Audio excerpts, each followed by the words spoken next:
Hare Krishna, and welcome everyone to our weekly Bhagavad Gita session. In today's interesting topic, we'll be covering a couple of verses, and we'll be predominantly talking about 2.58 and 2.59 of Bhagavad Gita, second chapter, 58 and 59th verse. So the as the name title suggests, the restrain versus higher taste. And we will slowly understand. We'll quickly deep dive into this topic for today. Very interesting topic, very interesting case studies for discussion, and a lot of thinking opportunities available as well. So, without further ado, let's dive deep into the topic for today: restraint versus higher taste. A reminder of ourselves being on the battlefield all the time. Don't take it easy. Um, we can be we are fighting a battle. We are fighting battle at multiple fronts, and we discussed this a lot in previous classes. And today we will get another angle to it, another a newer angle to it. That we have spoken, we know, we are aware, but we will split explicitly discuss this in the today's session. So we are in Bhagavad Gita where Arjuna posed a question. We're discussing chapter 2, some of the verses from chapter 2. And so chapter 2 beginning, Arjuna surrenders to Krishna, saying that after having spoken elaborately in chapter 1, giving various reasons for not fighting, Arjuna surrenders to Krishna. Arjuna is reduced in tears. Arjuna is crying. He's not able to hold his Gandiv in his hand. He's not able to stand on his feet. His body is shaking. And in that physical condition, very sad state of affairs that he's reduced to. He's feeling heart is completely overwhelmed with sorrow. He's not in that condition. He sits down in the chariot, give up his Gandiva bow, and tell Krishna, "No yose iti Govindam." Oh Govinda, I cannot fight in this condition. And he surrenders to Krishna, asking for instructions. Surrender and not asking instruction is not sufficient. So we should be asking instruction. Tell me, O Krishna, what is best for me, and I will do it. I have all sins. He is helpless, completely surrendered to Krishna.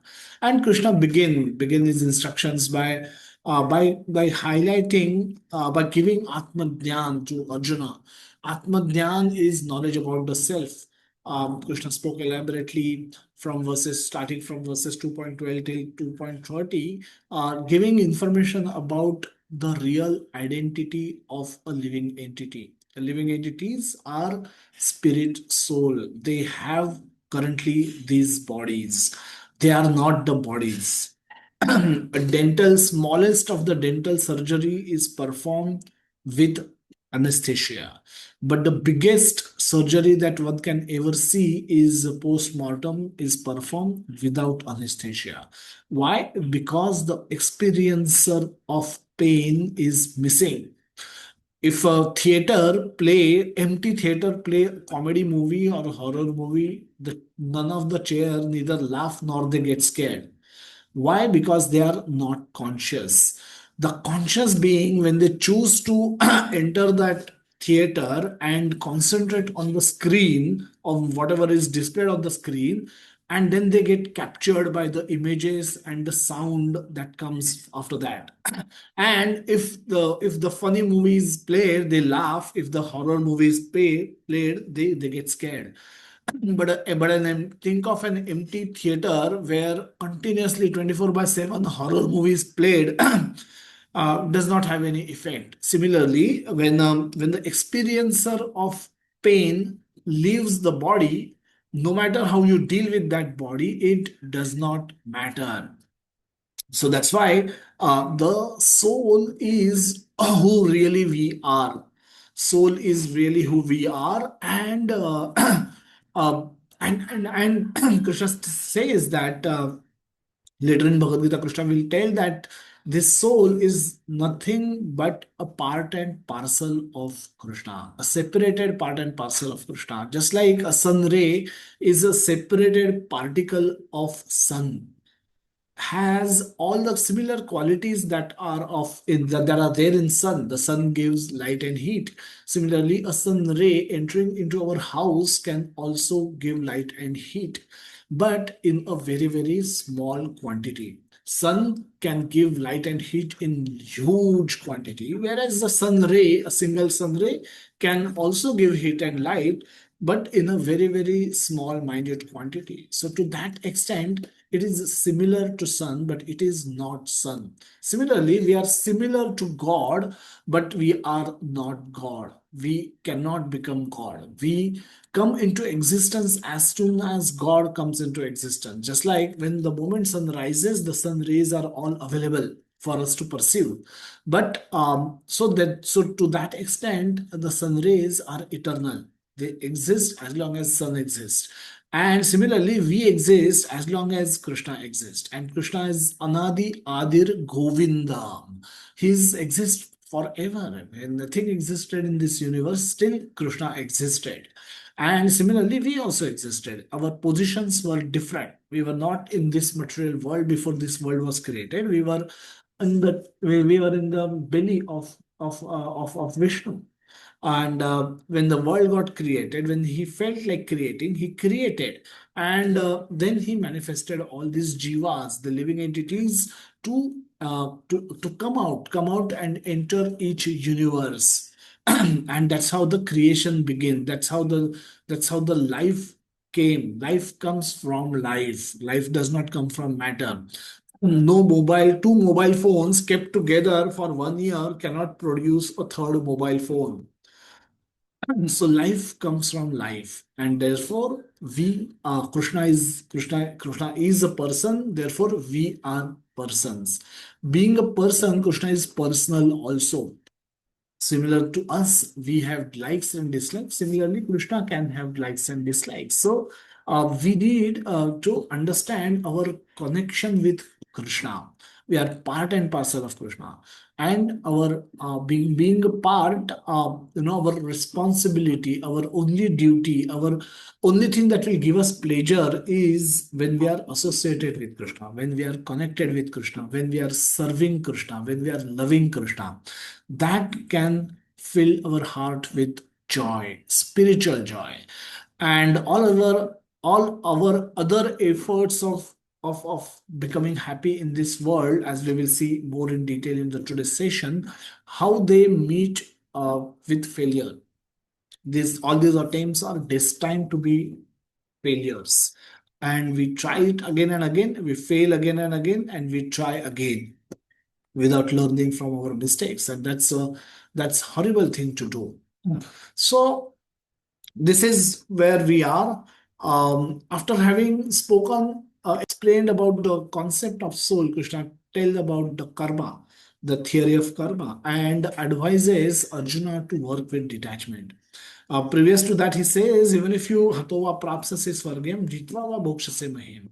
If you win, if you die in the battlefield, you will attain swarga, and if you win in the battlefield, you will enjoy the kingdom of earth. So there is no loss. So therefore, you should fight to perform your duty as a kshatriya. But later, Krishna will take this understanding higher. Krishna tell Arjuna, sukha dukhe samay krutva labha labho jaya jayo tato yuddhaya yujyasva naivam papam avapsasi. Now, Krishna is going to take discussion to a higher level, where Krishna is now going to describe the benefits of working with detachment.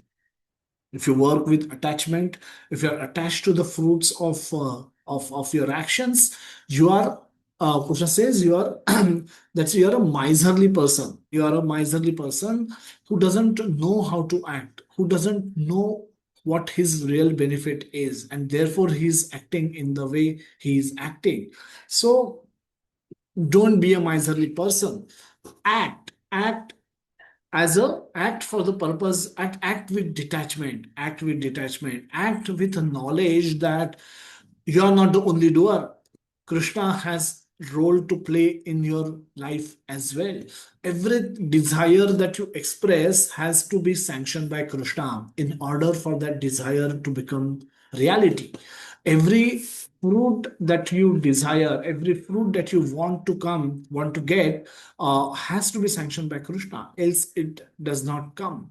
So it's not easy, it's not simple. So work with detachment is the advice that Arjuna gave. Just a moment.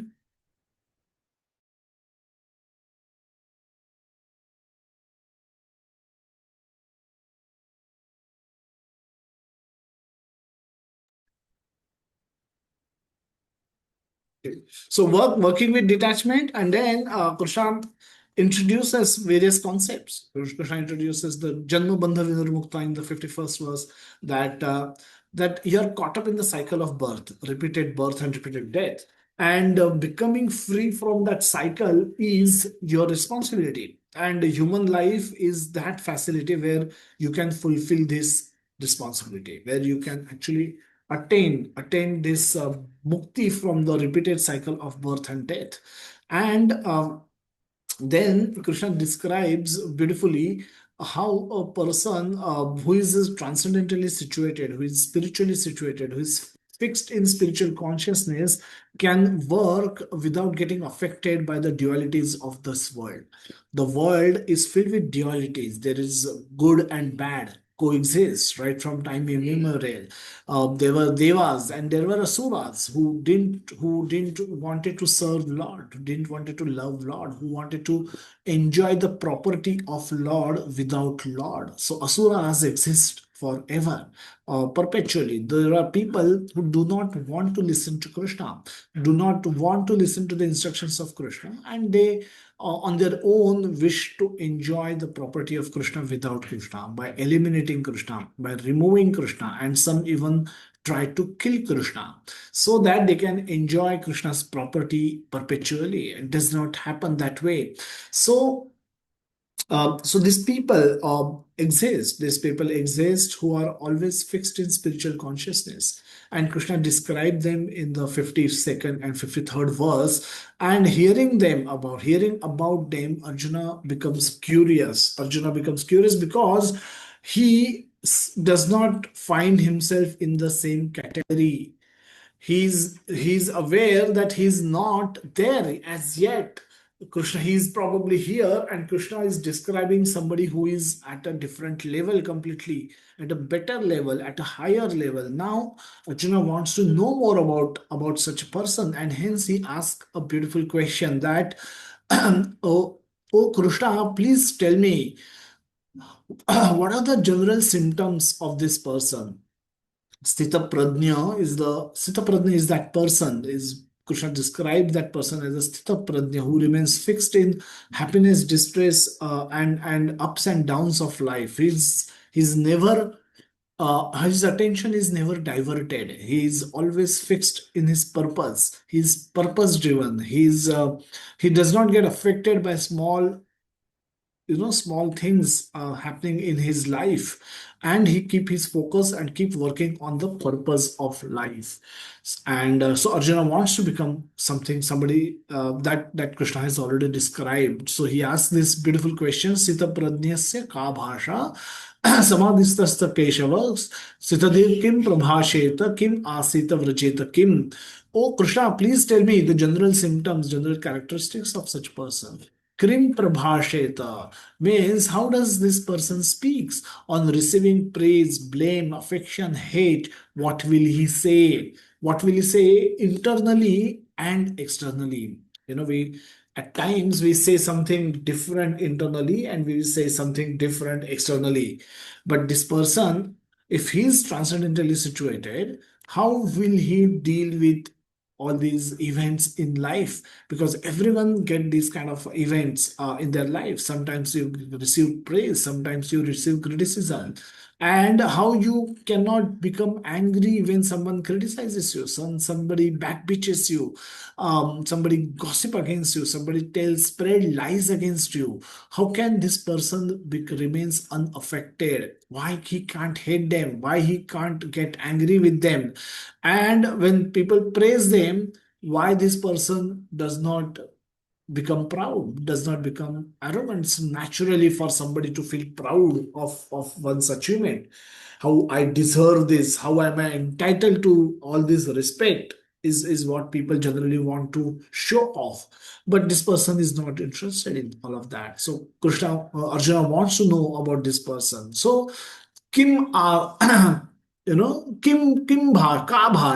Bhasha was described in the 2.55th verse, was replied by Krishna in the 2.55th verse, where Krishna says that Manogatan, mental concoction, this person is free from mental concoction. He does not act on the desires which are produced by mental concoction. And we discuss about mental concoction through a couple of case studies.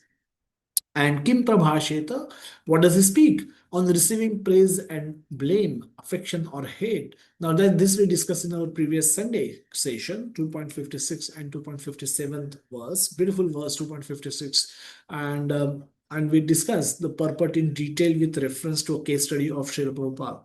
Dukheshu advidvigna manaha, sukheshu vigata spruha, vitaraga bhaya krodha sitadhir mundiruchate. Very beautiful verse and very beautiful purport. And we saw that purport in relation to the life of Srila Prabhupada, how Prabhupada was that Brahma Bhuta Prasanna, Manah Shochati na Kamshati, how he was fixed in his purpose and was ready to tolerate anything. Says that a devotee um,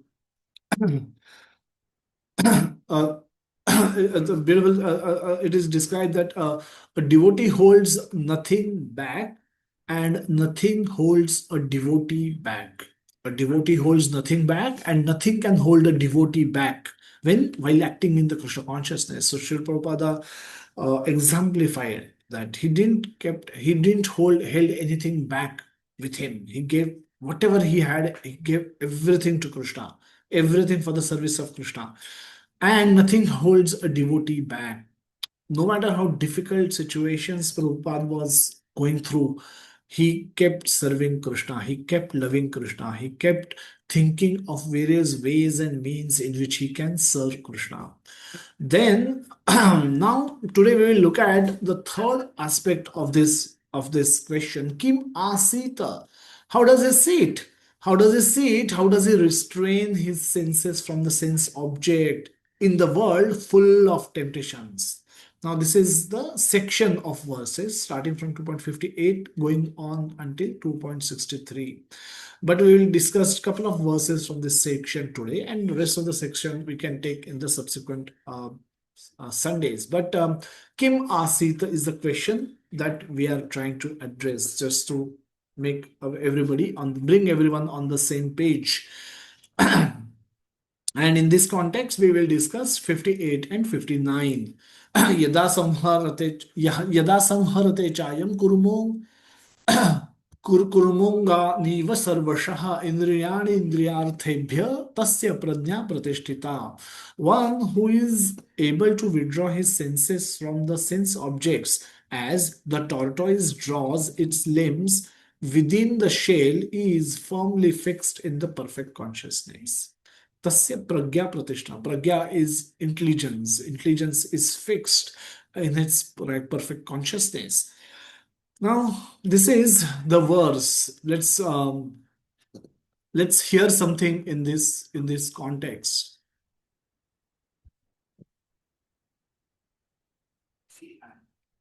Let me know if you can hear the voice also. You should be able to just let me know if in case.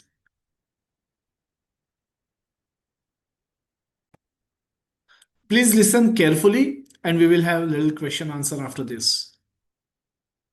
गणों के साथ अब चलने के लिए तैयार हुए तब तक एक बहुत सुंदर उपवन दिखाई दिया, बहुत सुंदर बागीचा। सामने दृष्टि बड़ी बड़ा सुंदर उपवन था, उसमें भांति भांति। I hope you can all hear the voice. Somebody can respond. Yes, Guruji. Hare Krishna. Dandavat Yes, pranam. Yes, please pay attention. के वृक्ष लगे हुए थे, बहुत सुंदर पुष्प खिले हुए थे। उसी बागीचे में एक युवती गेंद खेलते हुए आ रही है, सुंदर साड़ी पहनी हुई, कमर में करधनी पहनी हुई, गेंद उछालते हुए लपक कर उसको पकड़ना चाहती है, और गेंद ऐसे धरती पर गिरता है, गिर कर पड़क जाता है तो उसको पकड़ना चाहती है, और पकड़ने के लिए जब चलती है तो उसके साड़ी के हटने से स्तन दिखाई देता है, बड़ा सुंदर लगता है। हार हिल रहा है, स्तन हिल रहा है, और उसके पतली कमर के भार से लगता है कि गेंद पकड़ने में कमर टूट जाएगा। इस तरह से गेंद जब उछल रहा है, उसको पकड़ना चाहती है, चंचल नेत्रों से देख रही है गेंद को, और बार बार उद्विग्न हो रही है, और उसके कपोलों पर, गाल पर जो कुंडल लटक कर आ रहा है, बड़ा सुंदर लग रहा है। उसके जूड़े पर गुथा हुआ फूल दिख रहा है, और काली काली बाल कुछ कपोल पर, बड़ा सुंदर लग रहा है। मुख बड़ा उल्लसित है, और जब कभी साड़ी सरक जाती है, केसों की बेड़ी खुलने लगती है, तो अपने सुकुमार हाथों से अपने केस को संभालती है, साड़ी को संभालती है। तब तक शिव जी दिखाई देते हैं तो संकोच में हो जाती है, अपने घूंघट से अपने को छिपाना चाहती है। तब तक शिव जी के तरफ से तिरछी चितवन करके मुस्कुरा देती है। अब जब शिव जी पर मुस्कुराता हुआ तिरछी चितवन का बाण लगा, तो भगवान शिव का मन तो उनके हाथ से निकल गया। भगवान शिव का मन एकदम उनके हाथ से निकल गया।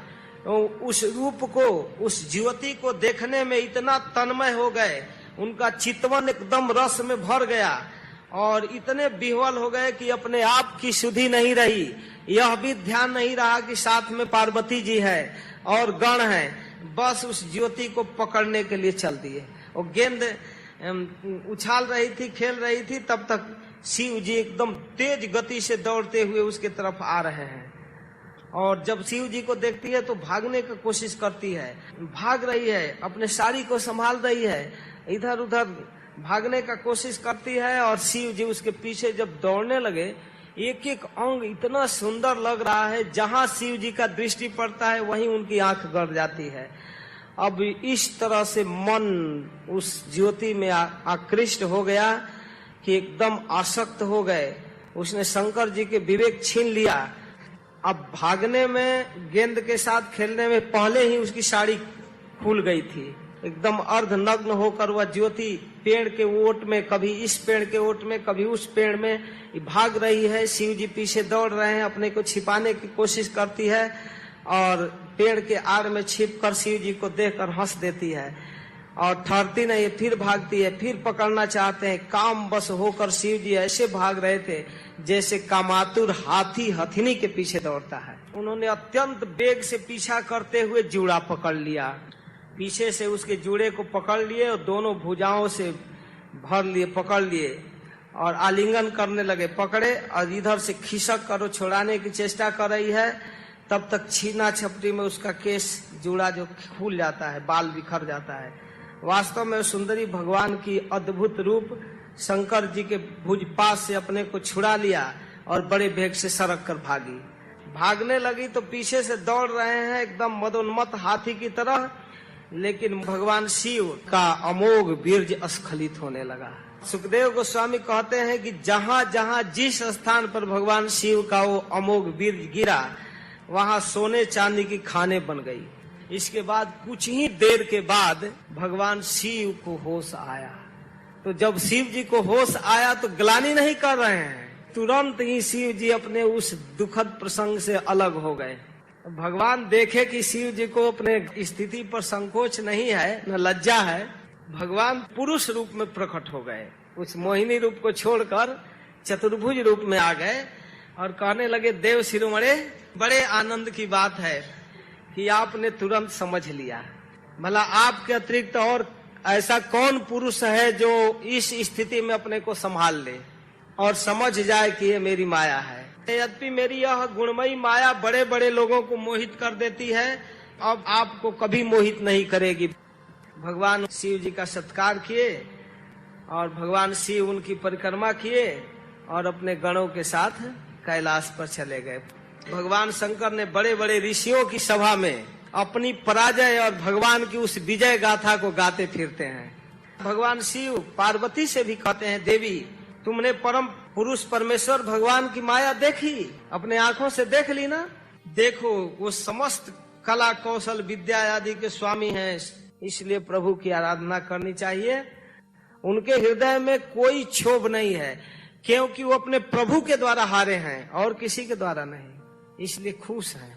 सुखदेव गोस्वामी कहते हैं कि मैंने विष्णु भगवान की ऐश्वर्यपूर्ण लीला को सुनाया, जिसमें समुद्र मंथन के समय भगवान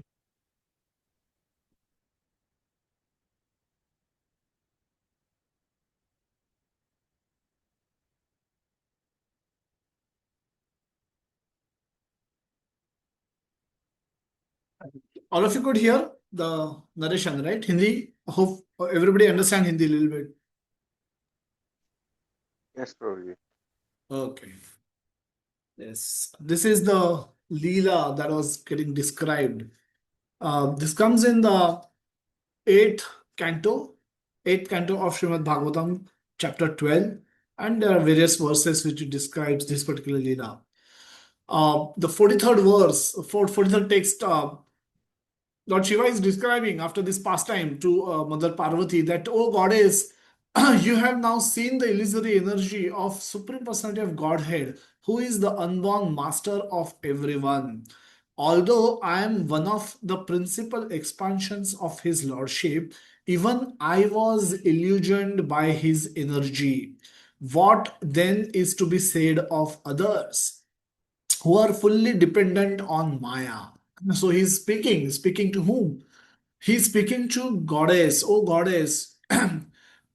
He's speaking about the illusory energy, the power of the illusory energy of the Supreme Personality of Godhead, who is unborn master of everyone. And though Shivji is aware that he is his principal expansion, though I am one of the principal expansions of his lordship, even I was illusioned. I was illusioned. And as Maharaj explained, that he is not ashamed. He is not ashamed of what happened, and he's just appreciating his Lord, how powerful, how supreme his Lord is, how powerful his Lord is, that even he can get bewildered, he can get completely illusioned. In the 44th verse, Shivji is saying that the text 44, when I finished performing mystic yoga for 1000 years, you asked me upon whom I was meditating. Now, here is that supreme person to whom time has no entrance and who the Vedas cannot understand. So this is how Shivji is glorifying his master, his the supreme personality of Godhead, on whom he himself is meditating. He himself is trying to become loving servant of that Lord. So very beautiful pastime, very beautiful narration, and lots of learnings. This is the verse which we are talking about. Yada samharate chayam kurmunga niva sarvashaha indriyan indriyarthebhya tasya prajna pratishtita. One who is able to withdraw his senses from sense objects as the as the tortoise draw its limbs within the shell is firmly fixed in perfect consciousness. So Krishna is directly giving an example in the verse itself, is that of a tortoise who withdraw senses and withdraw his limbs within the shell, so that for the purpose of protection, obviously. So the moment he senses danger, he is withdrawing his limbs inside and not allowing them to remain exposed and become vulnerable. So in this context, we will do a little bit of discussion a bit later, but let's go through the purport. What Prabhupada is saying: the test of a yogi, devotee, or a self-realized person, soul, is that he is able to control the senses according to his plan. Most people, however, are servants of the senses and are thus directed by the dictation of the senses. It's important to understand that we should use senses. The ship should be used. A ship is safest when it's parked when it's anchored in the dock. But that's not what a ship is meant to be meant for. Ship is meant for sailing, and sailing has dangers. But despite of that, we should sail. We should sail using the sails, ship. Similarly, we should function in the world using our senses. It is risky, but still we have to do it with a plan, with a purpose. So we have to use it for attaining our purpose. We have to use senses for our plan, to execute our plan. So what should be our plan? Our plan is to learn, to gain knowledge in this world from the scriptures, to know that we are part and parcel of Krishna. We have to go back to Krishna. In this lifetime, we should utilize not for sense enjoyment, but for developing spiritual consciousness, elevating our consciousness to be able to go back to Krishna at the end of this life. So, this is our plan. This is Tesham Satata Yuktanam Bhajatam Priti Purvakam Dadami Buddhi Yogam Tvam Yena Mam Upayantite. In the 10th chapter of Bhagavad Gita, 10th verse, Krishna will tell about his plan. And our plan is to align with Krishna's plan. What is Krishna's plan? Krishna says, Yena Mam Upayantite, by which they can come to me. How people will come to him? How the souls will come to him? Dadami Buddhi Yogam Tvam. I will give them additional intelligence by which they can understand me. They can understand my Leela. They can understand my Janma Karma Chame Divyam. That Divyam part they will understand when I will allow them to understand, when I will give them that extra intelligence to understand. And when will I give them intelligence? When I will see them serving lovingly. Dadami Bhutesham Satata Yuktanam. Not Sunday to Sunday, every day. Satata.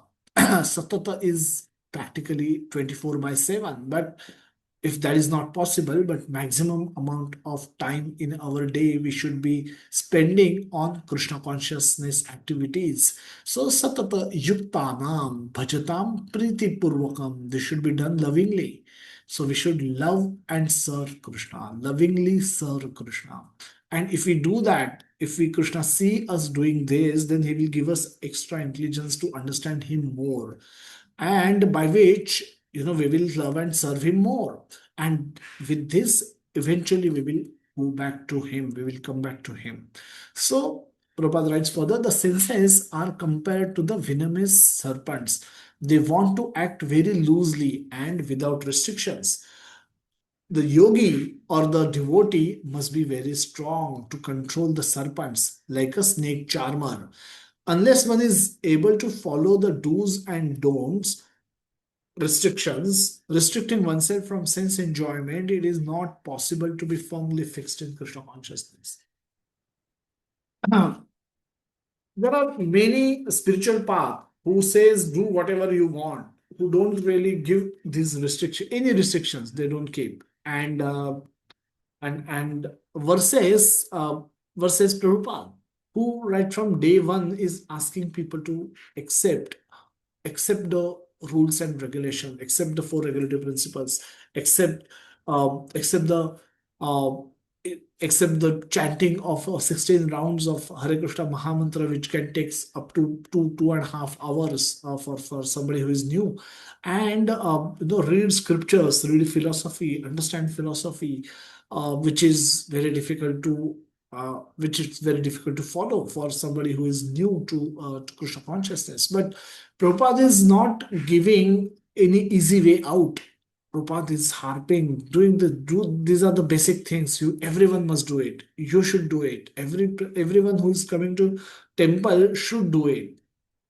And versus so many people we see in the spiritual, they open a spiritual shop and then they allow people to do whatever they want. And Bhagavatam call such people a cheating religion, Kaitava Dharma. It's cheating religion. Everyone is cheating. Everyone wants to be cheated, and they are being cheated. So there's no surprise why they don't see any transformation in the of heart at the end of their life. So they were as they remain as they were. Um, so unfortunate. That's very unfortunate. But this is where Prabhupada is harping in his purports also, that you must accept restrictions. You must accept restrictions. And Prabhupada will compare this to a person The best example set here in is that of a tortoise. The tortoise can at any moment wind up its senses and exhibit them again at any time for a particular purposes. Similarly, the senses of the Krishna conscious persons are used only for some particular purpose in the service of the Lord and are withdrawn otherwise. So very important. Similarly, the senses of the Krishna conscious persons are used only for some particular purpose in the service of the Lord and are withdrawn otherwise. So this is the way we should be acting in the world. The senses, through these senses only, we will experience spiritual joy and we will become fixed in Krishna consciousness. That's possible to experience spiritual happiness using the same senses currently we are using to acquire material happiness.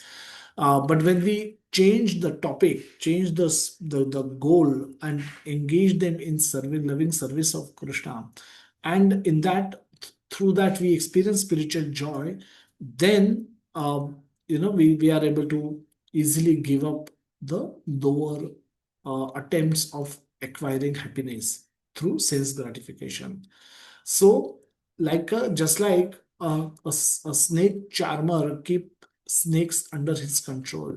Similarly, Prabhupada is writing here that Krishna is actually saying that we should keep your senses controlled. And control doesn't mean you don't use them at all. Use them for lovingly serving Krishna in the service of Lord. So those are permitted. That's where the senses are permitted to be utilized. But otherwise, they need to be checked. They need to be regulated. They need to be withdrawn. They need not be exposed unnecessarily for towards the vulnerabilities. Prabhupada write further that Arjuna is being taught here to use his senses for the service of the Lord instead of for his own satisfaction. Keeping the senses always in the service of the Lord is the example set by the analogy of tortoise, who keeps the senses within, who keeps the senses within. So, analogy of tortoise, the moment he has ability to bring out his senses, and he does that when he sees safe environment, and that's why Prabhupada saying similarly, a devotee has senses and does not reject the senses. If some devotee can have a very sweet voice, they have ability to sing. Now he does not deny his ability. He utilizes his ability for singing for Krishna, for the pleasure of Krishna, and thereby he is using his senses in the service of Lord, rather than saying, if I sing, or I don't have voice, I don't have any skill, I don't have. No, if you have voice, use it for service of Krishna. If you have any skills, use it for the service of Krishna, rather than rejecting skill, rather than rejecting a talent. It's all Krishna given skill, Krishna given talent. Rather than rejecting it, use it for the service of Krishna, and thereby you will always keep them under check, under control, under regulation. Exposure of tempting sense objects to the senses. Um, there is inevitable exposure, something that cannot be avoided. We all function in this world. We all are probably grahasthas, students, or retired homemakers, and need to function in the world. We have to. If we are businessmen, we are in business. We have to do business. We have to deal with all kind of people. If we are servant in offices, we go wherever we have to travel to our workplace.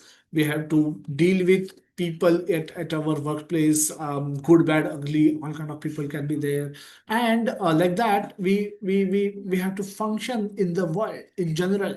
As a student, also I need to go, I need to travel, I need to go out in the college, I need to visit places, visit my and deal with people.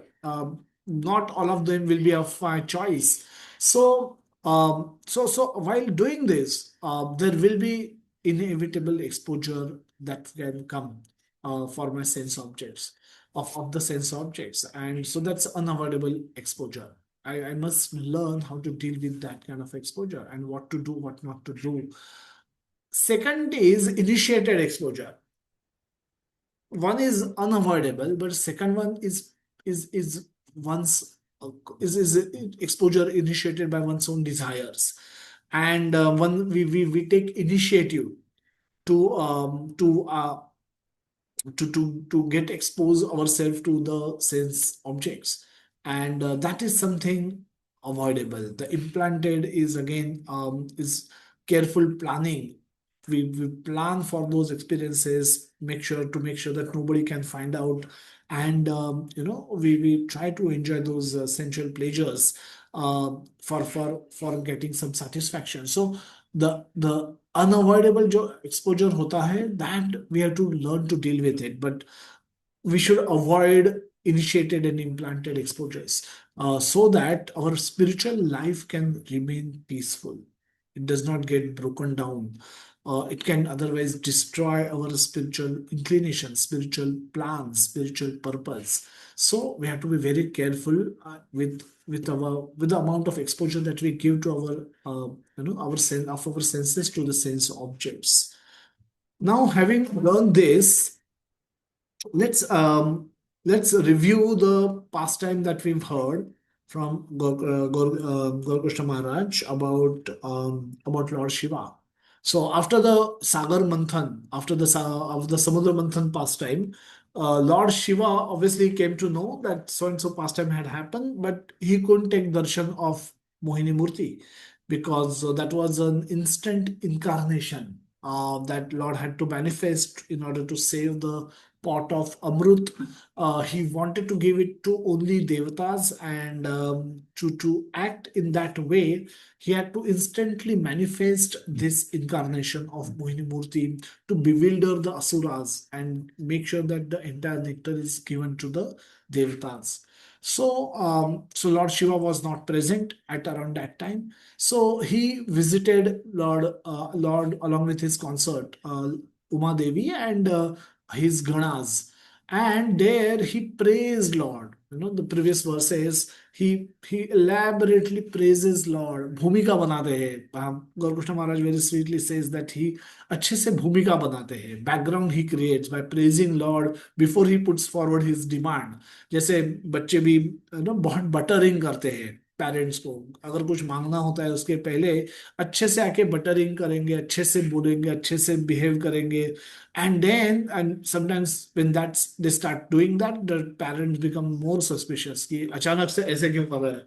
And eventually they put forward their demand कि ऐसा मुझे ना actually ना ये चाहिए, and that's how parent come to know कि ये सब क्यों हो रहा था. Similarly, not similarly, but Lord Shiva, when he visited Lord, he is praising him elaborately. बहुत अच्छे से glorify करते हैं. And then he put forward his request that this incarnation happened so quickly, and I was not aware, and you never told me, and I have never taken darshan. I have not participated in this Leela. I have taken darshan of all your avatars, but this one avatara, I could not take participate. I couldn't take, your darshan. So please show me this form of yours. So when Lord becomes boar, or he becomes the most beautiful boar. When he becomes fish, he becomes the most beautiful fish. When he becomes Narsimha, he becomes the most beautiful creature of this kind.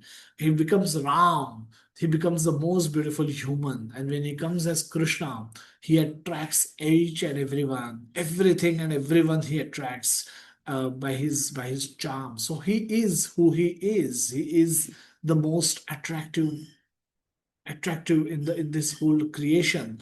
So Lord Shiva is not different. He is in love with his Lord as well, and he wants to see his Lord and serve his Lord in all his incarnation. He wants to play a part in all his incarnation. So this was his desire, and then Lord. Then this is the pastime that followed immediately after that, and we've heard how Lord Shiva becomes Kamatur.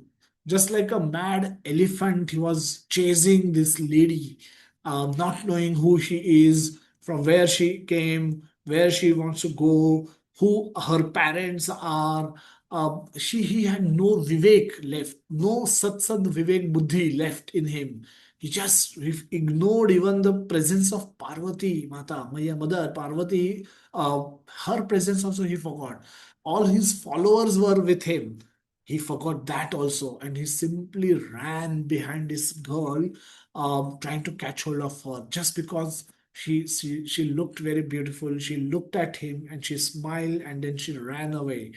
And that was enough for Shivji to forget who he was, where he was, and what his purpose in life is.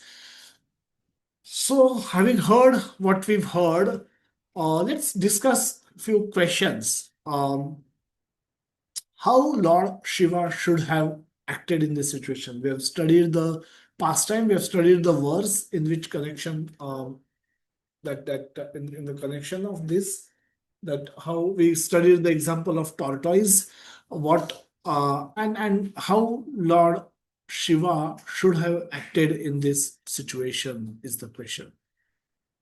You all can think about it. There are a couple of more questions, and you can answer those also later. But in general, yeah, I'll have someone raise hand and start this discussion.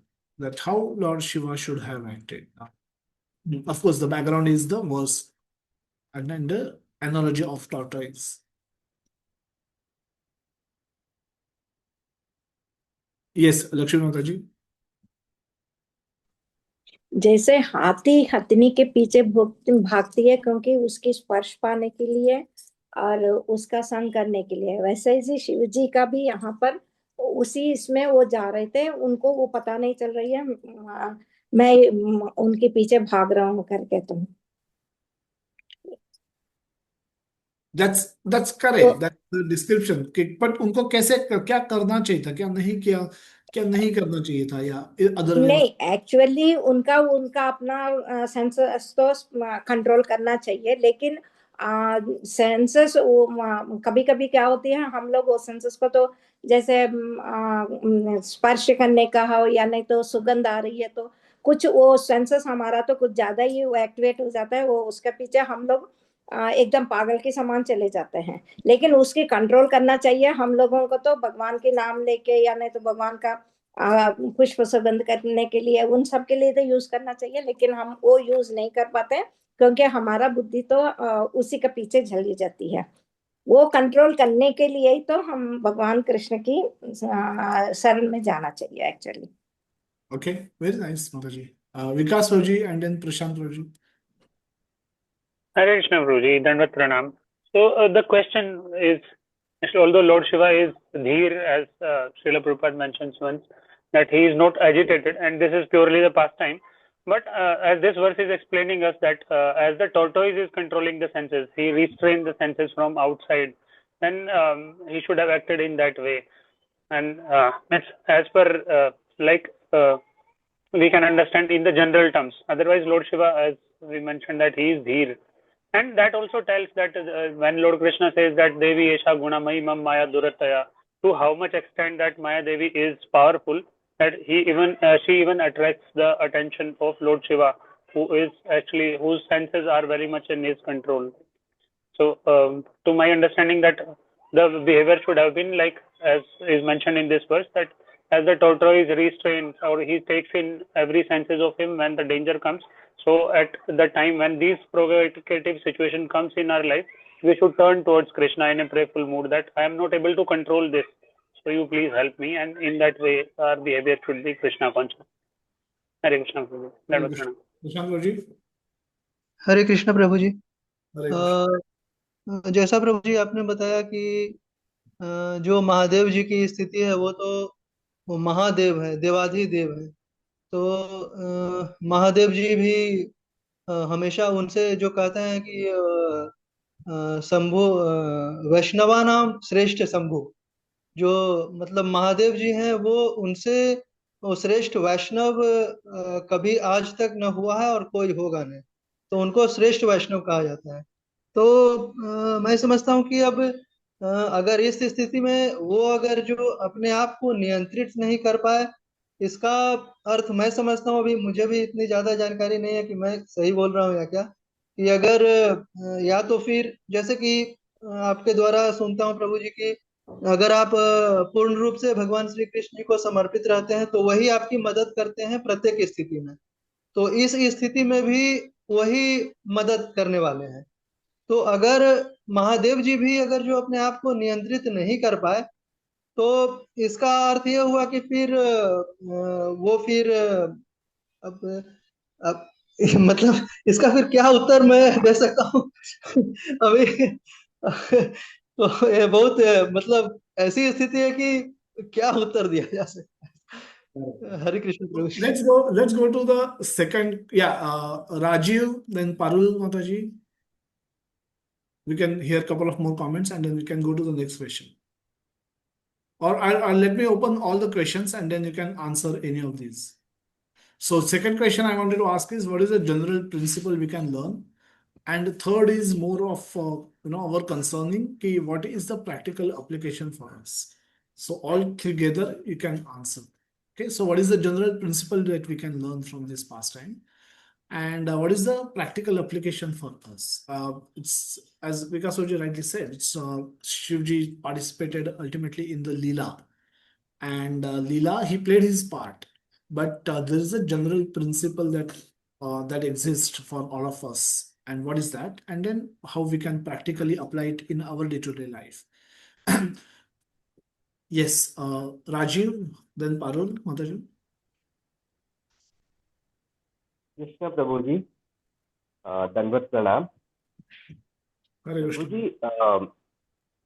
Ji, from the Leela, like what Lord Shiva has done is the perfect. जैसे भगवान श्री कृष्ण ने भी कहा था कि आपसे बेहतर ये कोई और नहीं कर सकता था, क्योंकि ये जो सेंसेस हैं ये सारी की सारी हमारे कंट्रोल में नहीं है, ये परमात्मा के हाथ में है। क्योंकि जब भगवान शिव जैसे वैरागी को भी अगर भगवान कृष्ण एक तरीके से मोहित कर सकते हैं, बट बात ये थी कि जब वो उससे बाहर निकले और जब उनको समझ आई तो उन्होंने जिस तरीके का बिहेव किया वो सबसे परफेक्ट बिहेवियर था, उससे बेहतर बिहेवियर नहीं हो सकता। तो इसका यही मतलब है कि इस चीज में इंसान तो फंस जाता है, बट एज सुन एज जैसे उसको पता चलता है तो उसके बाद उसकी विरक्ति और उसको एक्सेप्ट कर देना कि हाँ ये चीज है, और सबको ये चीज बताना कि हाँ मेरे साथ ये चीज हुई है, ये कमजोरी है, एंड ये सारी की सारी चीजें हमारे साथ है। तो ये एक इम्पॉर्टेंट पार्ट है इसका, कि दैट इज की एक्सेप्टेंस आपने किया, उसके बाद आपने ये चीज एक्सेप्ट कर ली कि हाँ I am not a controller, and ये सब चीजें हुई है, ठीक है गलत हो गया, बट आफ्टर दैट जो किया है वो सबसे श्रेष्ठ बिहेवियर है। तो तभी भगवान उनके पास भी आए एंड ही सेड कि इतना बेहतर कोई और कर ही नहीं सकता था। तो ये तो इस लीला का था। उसके बाद सेकंड क्वेश्चन था हमारा कि इस पास्ट से हम क्या जनरल कंसेंसस ले सकते हैं, यही था ना प्रभु जी? Yeah, general principle. What general principle we can learn out of this? तो जनरल प्रिंसिपल यही है कि तो जो कंट्रोलर है वो तो भगवान ही है, हम लोग तो बस सब बद्ध जीव ही है। तो ये चीज करना कि हमने कंट्रोल किया, हमारे पास कंट्रोल किया, ये हमारे हाथ में तो है नहीं, ये तो भगवान ही करा सकते हैं, क्योंकि वो चाहें तो वो कंट्रोल तोड़ भी सकते हैं, वो भी कर सकते हैं। बट द पॉइंट इज कि सेंस ग्रेटिफिकेशन से जब हम धीरे धीरे धीरे करके बाहर निकलेंगे तो हमारा एक ज़्यादा बेटर कंट्रोल होगा, और हम लोग एक बेहतर उस पर जो है अपने अंदर आत्मेंद्रिय अतेंद्रिय हो सकेंगे, अपने अंदर की तरफ हम लोग यात्रा कर सकेंगे। और प्रभु जी तीसरा सवाल था, तीसरा क्या था प्रभु जी? Practical application. प्रैक्टिकल एप्लीकेशन यही है कि संसार में अगर हम लोग फंसेंगे या कहीं पे अगर हमारी दृष्टि जाएगी या कुछ इस तरीके की चीज होगी, तो उसके बाद माइंड उस चीज पे जाते ही जाएगा, उसी चीज पे भागता रहेगा। तो बेटर ये है कि जैसे कछुआ जो है वो अपने सेंसेस को अपने अंदर कर लेता है, उसी तरीके से इस संसार की सारी चीजों को देखने से पहले ही अगर हम अपने आप को संकुचित कर ले तो वो आगे बढ़ेगी ही नहीं। तो ये इसकी एक प्रैक्टिकल एप्लीकेशन है। Okay, Rajiv, Prabhuji, thank you so much for sharing. Uh, क्या सचमुच परमात्मा के हाथ में है? I differ there, but apart from that I think will cover that aspect later. But yes, Parul माता जी, प्लीज गो अहेड. ह- Hare Krishna Prabhu ji. What I have learn from all this thing कि हमें अपने सेंसेस को तो कंट्रोल करना है, क्योंकि सेंसेस ही हमें आउटवर्ड कर रहे हैं। उसको उसको यूज तो करना है वर्ड में, क्योंकि वही हमें इस वर्ड के सागर में चलने में मदद करने वाले हैं, लेकिन इनवर्ड भी करना है। और जैसा कि इस एपिसोड में देखा हमने कि जो भी कुछ था वो ईश्वर की ही माया थी, और वो माया इतनी स्ट्रांग है कि स्वयं अगर आदि योगी शिव नहीं बच पाए तो हम भी नहीं बच सकते। और शिव ने उससे बाहर आने के बाद तुरंत विड्रॉल कर लिया। मतलब जो भी एक्शन हुआ है, जैसे ही रियलाइज हुआ ठीक है गलती हुआ है, तो उसका गिल्ट लेकर नहीं बैठना है, उसको ईश्वर को सरेंडर कर दो तुरंत ही। और उसके बाद आगे बढ़ो, क्या कमजोरी है, क्या करना है, क्या बेटर करने के लिए एक्शन लेना है, वो लेना है, लेकिन उसको कैरी करते हुए नहीं चलना है कि अरे मेरे से ऐसे कैसे हो गया। क्योंकि ये सब ईश्वर की माया है, तो जैसे भी हमसे अच्छा बुरा जो कुछ भी हो रहा है, ईश्वर को सरेंडर करते जाएं और आगे बढ़ते जाएं, तो ही हम इस सागर को पार कर सकते हैं। ये मुझे प्रैक्टिकल एप्लीकेशन लगा और यही मेरा लर्निंग है इसमें। Okay, thank you so much माता जी. कंचन माता ji and Swapnil ji. Hare Krishna Babuji. I think Maya is stronger and it is not possible to overcome it without being surrendered to Krishna. So, a principle which we learn from the story is whenever we are in the adverse Mayavic situation or in general life also, when we don't feel our control over the situation, we should consciously protect ourselves by practicing yoga. And in Kali Yuga, it is Bhakti Yoga which we need to practice every day, day in and day out. So practically we can chant Maha Mantra, which is Hare Krishna, Krishna Krishna, Hare Hare, Hare Ram, Ram Ram, Hare Hare. Read the scriptures like Bhagavad Gita and Bhagavatam to upgrade ourselves in the journey and serve to Krishna, being a Sharanarthi and surrendering all our actions, fruits, and results to Krishna. That's what I can learn from this. Okay, thank you so Hare much. Krishna. Swapnil, you Hare want to? Krishna Prabhuji. Yes, ma'am. Can I speak? Yeah. Please go ahead. Yeah. See, Lord Shiva fell in the Maya of Lord Vishnu, but he could not control the Maya for some time. Then, the moment he realized that he has to come out of it, he just stopped himself and made a move. That's very nice of him. Then the general principle we should learn is we should also able to control our Maya. When we come across some beautiful things, we should not get attracted towards that. We should able to control ourselves and move ahead.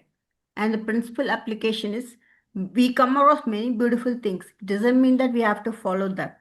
We just have to control and make sure that we are into our bonds and make sure that we don't fall for such things.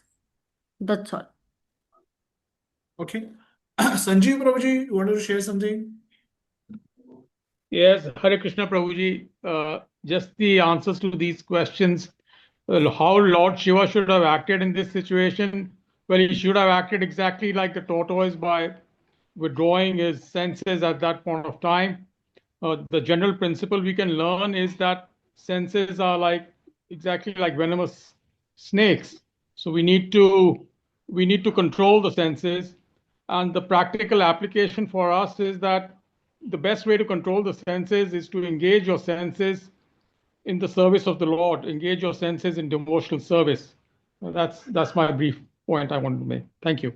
Yeah, thank you so much, Prabhuji, for nicely summarizing. We'll move on. Unfortunately, just for the want of time, I just conscious of time also. We're almost 12:05. So let's move on. We've heard many comments and what Lord Shiva should have done in that situation. And so Sanjay Prabhuji very nicely summarized it in simple words. He should have withdrawn his senses. At one level, we understand this is Leela, but at a practical level, we can look at the situation and also draw learnings. If we consider everything as Leela, then there will be no learnings for us. So we can also analyze the actions and learn from those actions that if Lord Shiva can get bewildered, what's our condition? So one immediate principle that we should draw is that that one should not underestimate the power of Maya. It's Krishna's power, Krishna's energy. And one should not overestimate self sense control, one's own ability to control one's senses. One should not underestimate the power of Maya, and one should not overestimate one's own ability to control the senses. Both are, there are vulnerabilities everywhere. Every now and then, things can go wrong. The moment it's like a tiger is sleeping. Now you don't go and pinch that tiger to check if he's really sleeping or he's dead, because if he's not dead, if he's sleeping, he will wake up and then he will not pinch you back. He will not pinch you back. So when the senses, we may feel that some of our senses can be in our control, are in our control, but you let them little loose and they will devour you. They can devour you just like a tiger can pounce on you and eat you. Similarly, a sense can destroy you even if you keep him loose a little bit, thinking that you have good control over them.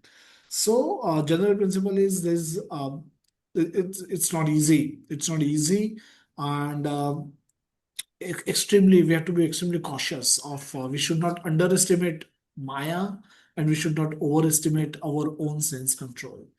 And practical application, Prabhuji may very beautifully mention, and many others mention that simply by engaging in Krishna's service, these senses can be purified and can be controlled. On our own effort, we'll struggle. We'll struggle just like Lord Shiva could struggle, and we will also be struggling. And then think of think of the latest temptation that we fell prey to.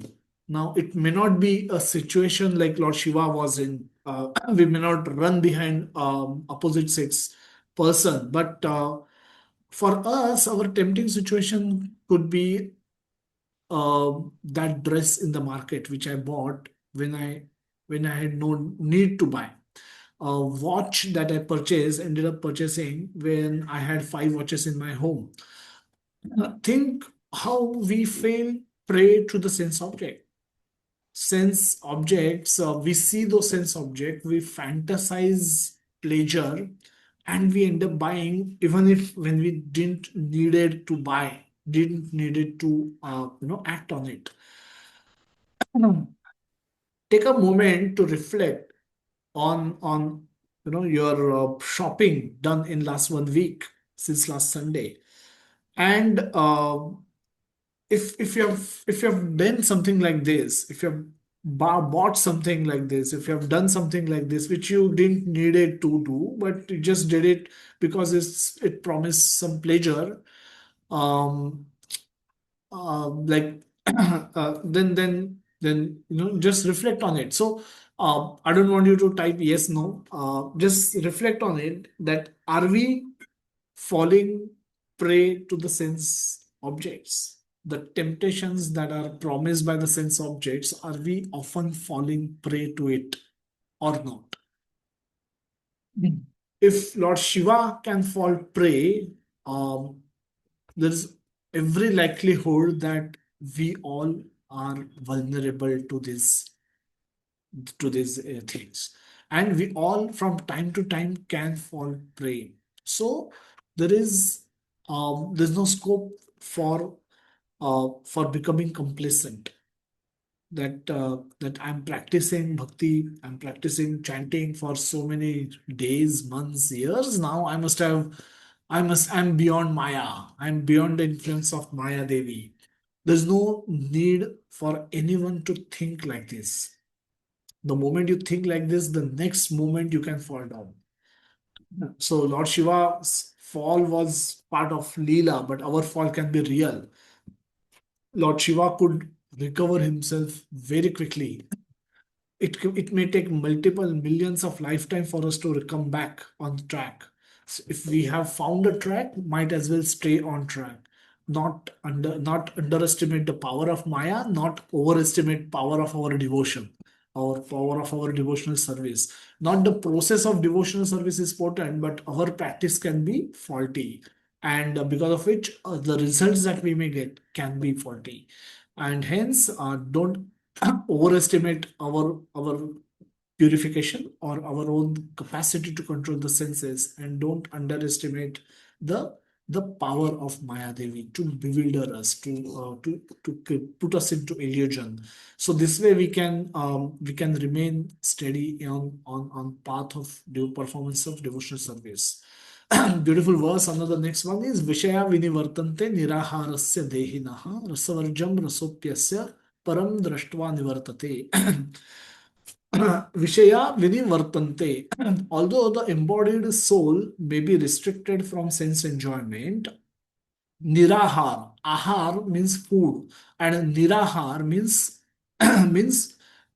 means not providing food, or starvation of the senses. So the senses are starved. When you starve those senses, then this way you can the senses soul may be restricted from the sense enjoyment. And the taste for sense object remains. What is the problem? You may be restricting senses from indulging in the sense objects with the sense objects, and that is like the practice of saying no. One proposal comes, you say no. Second proposal comes, say no. No, no, no, no, no. You keep saying no to it, and it can be taxing. It can be very difficult to continuously say no. Eventually, those senses are meant for usage. Just like ship is meant for sailing, senses are meant for using. So, continuously declining engagement to the senses is not very helpful, is not very healthy. So, what is to be done? This nirahar may work for some time, but may not perpetually work. I may park a ship in my dock and keep it safe over there forever, but that's not what a ship is meant to be. Ship is meant for sailing. Similarly, our senses are meant for using. So, what should we do?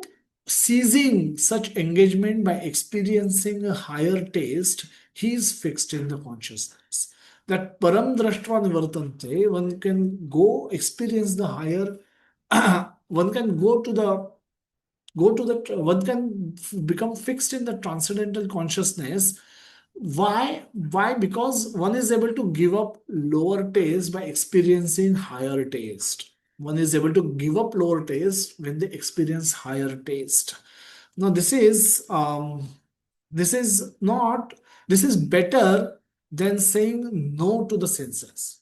Senses wants enjoyment, and they will, if you will not provide them spiritual enjoyment, they will search enjoyment in the matter, because nature of soul is one of the characteristic of soul is ananda also, no, eternity, knowledge and bliss.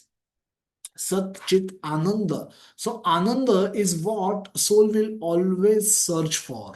Wherever you will put him, whichever condition you will put him, he will search for that Ananda. So one should have means access to the Ananda, bliss, by performing devotional service. If one can get experience happiness by performance of devotional service, now this is, what I saying, this is higher happiness, this is higher taste.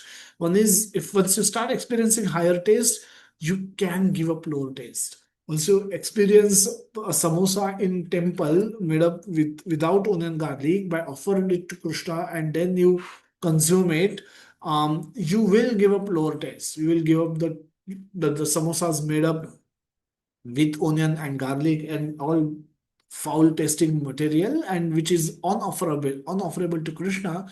So once you get a higher taste, you are able to give up the lower taste, and that's possible. And this is precisely what Krishna is now saying in the next verse. We'll look at the purport. Unless one is transcendentally situated, it is not possible to cease from the sense enjoyment. So Prabhupada is writing, Prabhupada is acknowledging the reality that unless one is transcendentally situated, it is not possible to cease, give up sense enjoyment. The process of restriction from sense enjoyment by rules and regulation is something like restricting a deceased person from the certain type of eatables. The patient, however, neither likes such restrictions nor loses his taste for the eatables. So as I said, it may work for some time. It may work. It is sometimes it is necessary also that we when the patient falls sick, when someone falls sick, we put some restrictions on him, and the patient knows this is temporary, and this is necessary. This is important. So he try to follow those rules and regulations, but the taste for those eatables does not go away. Patient is just waiting for recovering, and then when he will recover and when he will go and indulge in those eatables again. So so patient does not like such restrictions, or nor he loses the taste for the edibles. Similarly, the sense restriction by some spiritual process like Ashtanga Yoga in the matter of yama, niyama, asana, pranayama, pratyahara, dharana, dhyana, samadhi, etc. is recommended for less intelligent persons who have no better knowledge. Prabhupada is saying that this is those you cannot live with restrictions forever. You will eventually give it up. If you see the asanas, the yoga classes that happens in today's world, none of them even make a mention of yama and niyama. Yama is the do's and don'ts. If you read those do's and don'ts, your yoga class will become empty because nobody will be able to follow those do's and don'ts in today's time. So, and because that does not happen, the subsequent activity, whichever is done, simply remains beneficial at physical level and little bit at a mental level, but very less, but it fails to attain the ultimate purpose, that realization of God in the super soul in the heart. That stage will never come, no matter how many years you perform these yoga sanas. So Prabhupada called them less intelligent. Even if you are trying to restrict your senses by following a Ashtanga yoga process, they are less intelligent. Why? Because there is no provision in Ashtanga yoga for higher taste, which is available in the Bhakti Yoga. Prabhupada write further that, but one who has tasted the beauty of the Supreme Lord Krishna in the course of his advancement in the Krishna consciousness no longer has a taste for dead material things. I'll read this again. But one who has tasted the beauty of Krishna, of Supreme Lord Krishna in the course of his advancement in the Krishna consciousness, no longer has a taste for dead matter.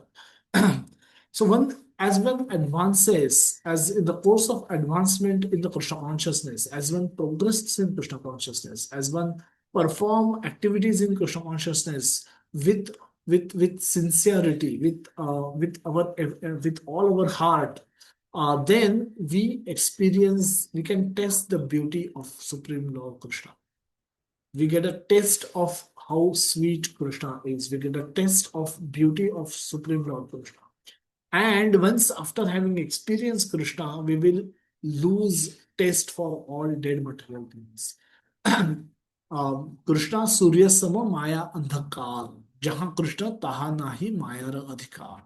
So if we are able to bring Krishna into our heart, there will be no space left for Maya. No, enjoying dead matter is nothing but Maya.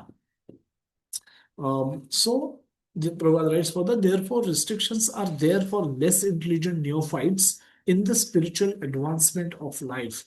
But such restrictions are only good until one actually has a taste for Krishna consciousness. So initially, neophytes, in the initial stage, those restrictions work and they are necessary also. But eventually, the moment you start tasting Krishna, the moment you start experiencing joy in this Krishna consciousness, joy of kirtan, joy of tasting prasad, joy of taking darshan, joy of singing and dancing in the kirtan, when you experience that, then you will lose the taste only for doing those things. So the restrictions or no restrictions, you will not want to do those things only. Your desire to do those things itself will go away.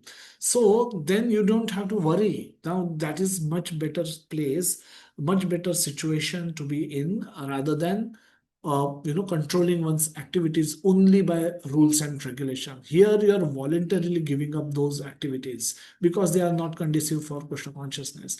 The love for Krishna, the enjoyment that you get by performing Krishna conscious activities gives you so much joy that you no longer are interested in the joy provided by those small things. So this is the proposition of Prabhupada. When one is actually Krishna conscious, he automatically loses his taste for pale things. Prabhupada repeats this point. How to become Krishna conscious, where we are and how where we want to go. So this is where Arjuna was at the beginning of Bhagavad Gita, and this is what Arjuna becomes at the end of Bhagavad Gita.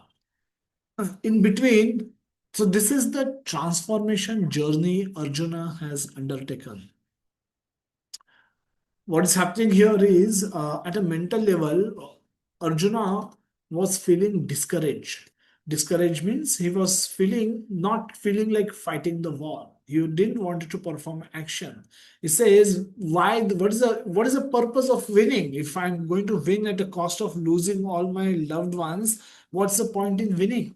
So he was completely discouraged. He didn't felt like fighting a war. At an intellectual level, at a mental level, he was discouraged, disheartened. And at an intellectual level, he was confused, didn't knew what to do, what is right, what is wrong. And at a physical level, we know what he was not even able to stand on his own feet. He sat down, gave up his Gandiva bow, etc. So he was in a disastrous condition overall, mental level, intellectual level. And at the end of Bhagavad Gita, what is his situation? His situation is mental level. He's convinced about his duty. He's purpose driven. He's purposeful. So at a mental level, he's very clear and convinced about what he has to do. And at an intellectual level, he's confident and encouraged. He's no more discouraged. He's willing to act. He's looking forward to act. He's confident and he's encouraged. So this is what will happen to us if we learn Bhagavad Gita right way. Externally, nothing changed, but internally, there was a complete transformation that we experience. And same can be the case with us. Externally, we may look the same. I mean, my personality will not change, but internally, there will be a 180-degree shift in the consciousness. And that's the transformation we are looking forward to. How does that come about? Common God believers. For them, world is a bigger circle and Krishna is a small circle. How does this work? They want Krishna to provide them pleasures of this world. Overall, they want Krishna to arrange for the pleasures which they expect will come from world. My pleasure will come when I buy iPhone 17. My pleasure, I will get a lot of pleasure if I happen to visit Switzerland for a vacation. If I get a lot of pleasure by buying that extra by buying that large flat on the 25th floor of the building where I can take my car in my home on the I can bring my car on the 25th floor, and that kind of a beautiful flat with swimming pool when I will be very happy. That can make me happy. I can become happy if girl who I like will say yes to marry me, or a guy who I like will propose to me and will marry me. So when I can get happy, I can become happy when I will get promotion, when I will get my next job, which will give me a salary in lakhs, So my happiness, the source of my happiness is the world. And Krishna, I expect Krishna, God, to arrange that happiness for me. This is a common God believer. This is how a common God believer think and function. A devotee, on the other hand, has the world and also has the Krishna. Now, if you see the difference, the world is small for them. World is small for them, and Krishna is a bigger circle for them. the world exists. It's not that the devotees don't live in this world or does not interact with the world. A devotee will have a family, will have home, will have EMIs to pay, maybe, will have children to raise, family to maintain, will have parents to be looked after. They will also fall sick. They need to drive here and there, and then participate in yatras. Going to Vrindavan itself will cost them. So devotee understand and exist in the same world. They understand the existence of world is there, is real, and they need to function in this world as well, and they very much function in the world. At times they earn revenue, they earn money, they earn income, they drive cars, they purchase homes, they maintain families, they look after families, they take care of their families, and so on and so forth. However, what is the difference? Difference is, for devotees, Krishna is their source of happiness. World is a mean to serve Krishna. I just pause. All of you can see. For a common person who is a God believer, we're not talking about atheist people over here, those who anyway don't believe in God. For them, we can have another chart. But for a common God believer, world is the source of happiness, and Krishna is God is a mean to achieve that worldly pleasure. For a devotee, this is opposite. The Krishna is the source of happiness, and the world is a mean to serve Krishna. They utilizes these facilities given by the world to serve Krishna.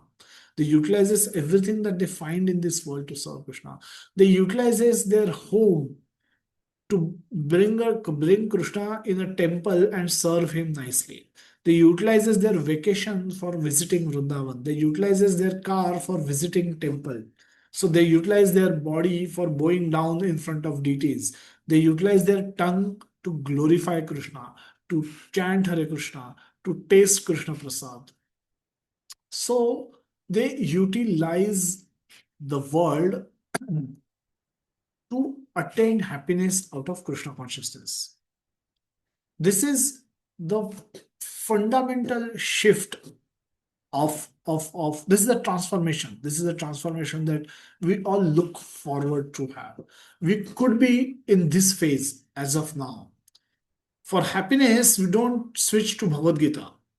How many of you switch to Bhagavad Gita when you feel when you're searching for happiness, or when you're happy? How many of you start remembering verses from Bhagavad Gita that Upadrashta Anumanta Cha Bharta Bhokta Maheshwara, because Krishna has been overseeing, and he's permitting all these good things are happening in my life because of Krishna. How many of us are in completely this stage? We probably may not be, and that's all right. But we should be aware that this is where we probably are. The size of circle for each one of us can be different, but nevertheless, this is where we probably are, and this is where we want to be. This is where we want to be, and this is the transformation that we are looking forward to have. Okay. We'll quickly run through the rest of the slides, but this was very important concept that wanted to discuss, bring it up. So this image, we see man trying to walk through the path which has many ups and downs. We are all familiar with this. Every day, we go through this. We go through ups and downs all the time. Therefore, Krishna at the very beginning of Bhagavad Gita encourages Arjuna to be tolerant, learn tolerant, to be tolerant in happiness, distress, pleasure, pain, moment of glory, failure, ups, downs, rejection, acceptance, whatever that life will provide us with, be tolerant. Krishna doesn't say that after chanting Hare Krishna mantra, all your problems will vanquish or they will disappear. They will come because they are all fructified. And our objective is not to get rid of the problem. That's not what we. Not the reason why we perform loving devotional service. We want to purify ourselves through the process. So even if a problem comes, if I remember Krishna, if I remain committed to Krishna, if I remain surrendered to Krishna, I grow in that moment also. Those problems help me come closer to Krishna. So how should we accept it? Don't be puffed up, proud, and overly elated, arrogant, greedy when facing success. So we need to be tolerant in our failures and also in our successes. Don't become overly sad, distressed, disappointed, depressed, etc. while facing failures, difficulties in life. Our mental health depends on our ability to deal with ups and downs that we experience in this world. Internally, we should not be affected or devastated, or too elated or puffed up. Externally, how we express will depend on the time, place, circumstances, and our own nature. But in general, we should express gratitude towards Lord for whatever we get. Good, bad, ugly, everything comes with His sanction. We should learn and we should grow, come closer to Krishna in all through all these experiences. In general, people come to God for peace. They expect world to provide them with happiness and pleasure. Devotee makes peace with the world. Means it does not get affected by the ups and downs that are offered by the world. And they seek happiness. They remain happiness by serving Lord in every situation. How do we generally live? We live life of a spouse centeredness. We live life of family centeredness. We live life of money centeredness. We live life that of a work centeredness. Being workaholic, people say proudly, I'm a workaholic person. Possession centeredness, pleasure centeredness, friend, enemy centeredness. If nothing is left for us to center our life, we become dog center. For devotees, their source of happiness is Krishna. And for non-devotees, and that is because we saw the big circle Krishna, the source of happiness is Krishna. And for the non-devotees, the source of happiness is the world. And Krishna is a small circle. Krishna is a big circle, Krishna is a small circle. Uh, Devotees, Krishna is big circle, world is a small circle. For non-devotees, Krishna is small circle, world is big circle. All their hope, their expectation of gaining happiness is from the world. They're dependent on the world to be happy. Whereas devotees are dependent on Krishna to be happy. Devotees the non-devotees or karmis romanticize the world. Non-devotees, especially karmis, they romanticize the world. Gyanis demonize the world. What do you mean by romanticizing the world? Um, the world is indeed beautiful, and there is so much to appreciate in the nature, so much to appreciate in people, and so much to appreciate about one's own talent, skills, and so in general karmis will get lost in this world, in understanding the world itself, understanding the and appreciating the beauty of this world itself, and will just simply remain caught up in the functioning of this world. So this is like romanticizing with the world. Gyanis understand the world is temporary.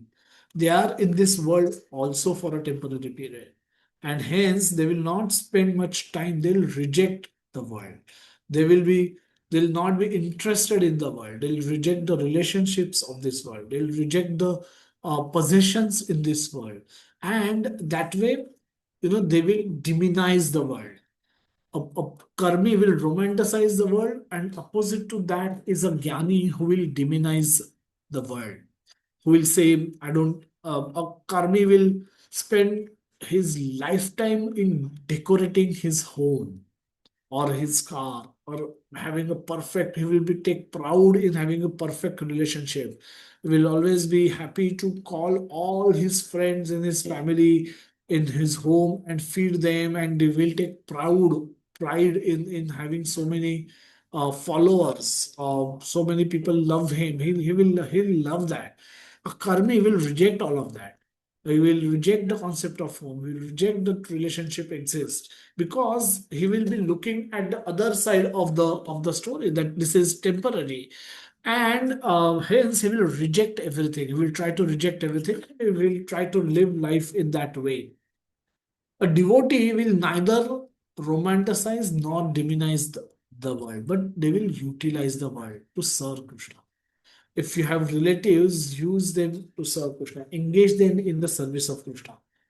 If you have home, bring Krishna home and create an altar and serve him nicely there. If you have money, um, donate it for the service of Krishna. If you have want to eat, cook food which is offerable to Krishna, offer it as bhoga and eat it as prasad. So devotee is doing everything that non-devotees are also doing, but they are doing it for serving Krishna. A non-devotee may call people and will expect them to appreciate him for feeding them. A devotee, whereas on the other hand, will call all devotees home, perform sankirtan, and feed them with prasad. So the party, so-called culture, exists probably in both the places. But in first place, it is self-centered. In the second place, it is Krishna-centered. Therefore, it's transcendental. And so this is how devotees are attached and attracted to the name, form, shape, pastime of Krishna, whereas the non-devotees are attached and attracted to the world. So our attachment attraction determines the size of circle. Whatever we are attracted to, whatever we are attached to, that circle will be bigger for us. For American people, cricket means an insect. But for Indian people, cricket means, for a lot of people will say cricket is our religion. They breathe cricket, the bleed blue. Hopefully everybody believed red only, but this was the slogan that was chanted before the World Cup, that bleed blue. So if you get a cut in your body, the blue blood should come out. Why? Because the Indian cricket team is playing with blue color. So bleed blue. So they made cricket so big. For Indian people, cricket is, if you think of those two circles, the size of circle of cricket will be huge. But from an American person's point of view, cricket doesn't exist, because for them, cricket means a small insect. So our attachment distort our vision. Our attachments, they distort our vision. They makes things bigger or smaller in our consciousness, and whatever get our attention will catch us. So if I have to grow spiritually, things of this world which we are attached to, they are big. They should be big in, they are big in size, and our consciousness needs to become small. So if today I am attached to movies, I'm attached to sports, watching cricket, those are my attractions. Those are my engagement. So I need not necessarily, by just like in case of Lord Shiva's pastime, it had an opposite sex involved. But even these are issues. These are issues. If in my mind cricket is big and music is big, watching movie is big, or working for 12 hours, if that I consider to be big, then that circle size is bigger, which means Krishna will be smaller. So I need to reverse this situation. I need to work hard on reversing this situation. These things can exist, but should become smaller circles, so that Krishna can grow in my consciousness. Similarly, assume us to have 100, a consciousness equal to 100, our mind space equal to 100. And if today, cricket, economics, stock market, politics, all of those are occupying 90% space in that box of mind, only left 10% is left for Krishna. So then we are obviously not will hear this often, that I don't have time for spiritual activity, because this circle of Krishna is very, very small, very tiny in my consciousness. I need Krishna to grow in my consciousness. So if it has to grow and the sum total has to remain 100, then it will Krishna has to grow at the cost of cutting down my other bigger circles. So my circle for cricket should reduce. My circle for politics should reduce. My circle for news reading should reduce. Some of those circles need to reduce so that Krishna can grow in my consciousness. We need to find out our worldly attractions, attachments, and create some boundaries between us to limit us from overindulging in those activities. Money is important. We live with money, but we should not live for money. Money is like fuel in the car. It's important to drive. We drive with fuel, but we don't drive for fuel. So if we ask a question that where are you going, I may say, oh, I'm going to the next fuel station and put petrol in my car. And then afterwards, where will you go? I will then go to the next petrol station and again put fuel in my car, because I'm driving for putting fuel in my car. Now that's not a very great purpose for driving. That's not a very great destination, that from one fuel station I want to go to the next fuel station and again fill the petrol. This is stupidity. This is, how is this purpose? What kind of a purpose is this? Similarly, working only for money, money is important, but only working for money is stupid. Is we should use money. We should not live for money, and money should become a mean to achieve the goal. So, so that is how we should be functioning. The money is called artha, and obsession for money is called anartha of greed. So how should we protect ourselves? Safe spaces, uh, categorical, chronological, and geographical. The three types of protections that we can create for ourselves. Categorical, the four regulative principles are the categorical no. There is no debate. There should be no scope left in our mind. There should be no doubt in my mind. Uh, if, but, yes, no, maybe, all of those shouldn't be there, shouldn't exist, at least as far as those the four regulative principles are concerned. They just make us human. They don't make us a devotee necessarily, but they make us human, and from then onwards we can become devotees. Chronological sequence means like social media activity, like checking our phone. Now, phone, we can't live without phone. It has become such an integral part of our life that uh, we cannot imagine life without phone today. So at times we don't have to necessarily reject the concept of phone, the idea of phone, and give up phone. We may utilize it, but we should sequence it. Sequence it in such a way that we finish all our important activities before we go on social media, before we go on internet, before we switch on internet and start doing things which could otherwise suck our life and time for our spiritual activities. So we can sequence activities in such a way that we do those things, but only after we have done our spiritual activities. And geographical, dham, temple, home, altar, these are the places where the impact of temptations can be minimal. There will be temptations, but in home environment, in where we are sitting in front of Lord, in front of our altar, especially in temple, ISKCON temples, where people have come with a lot of devotionally minded people come.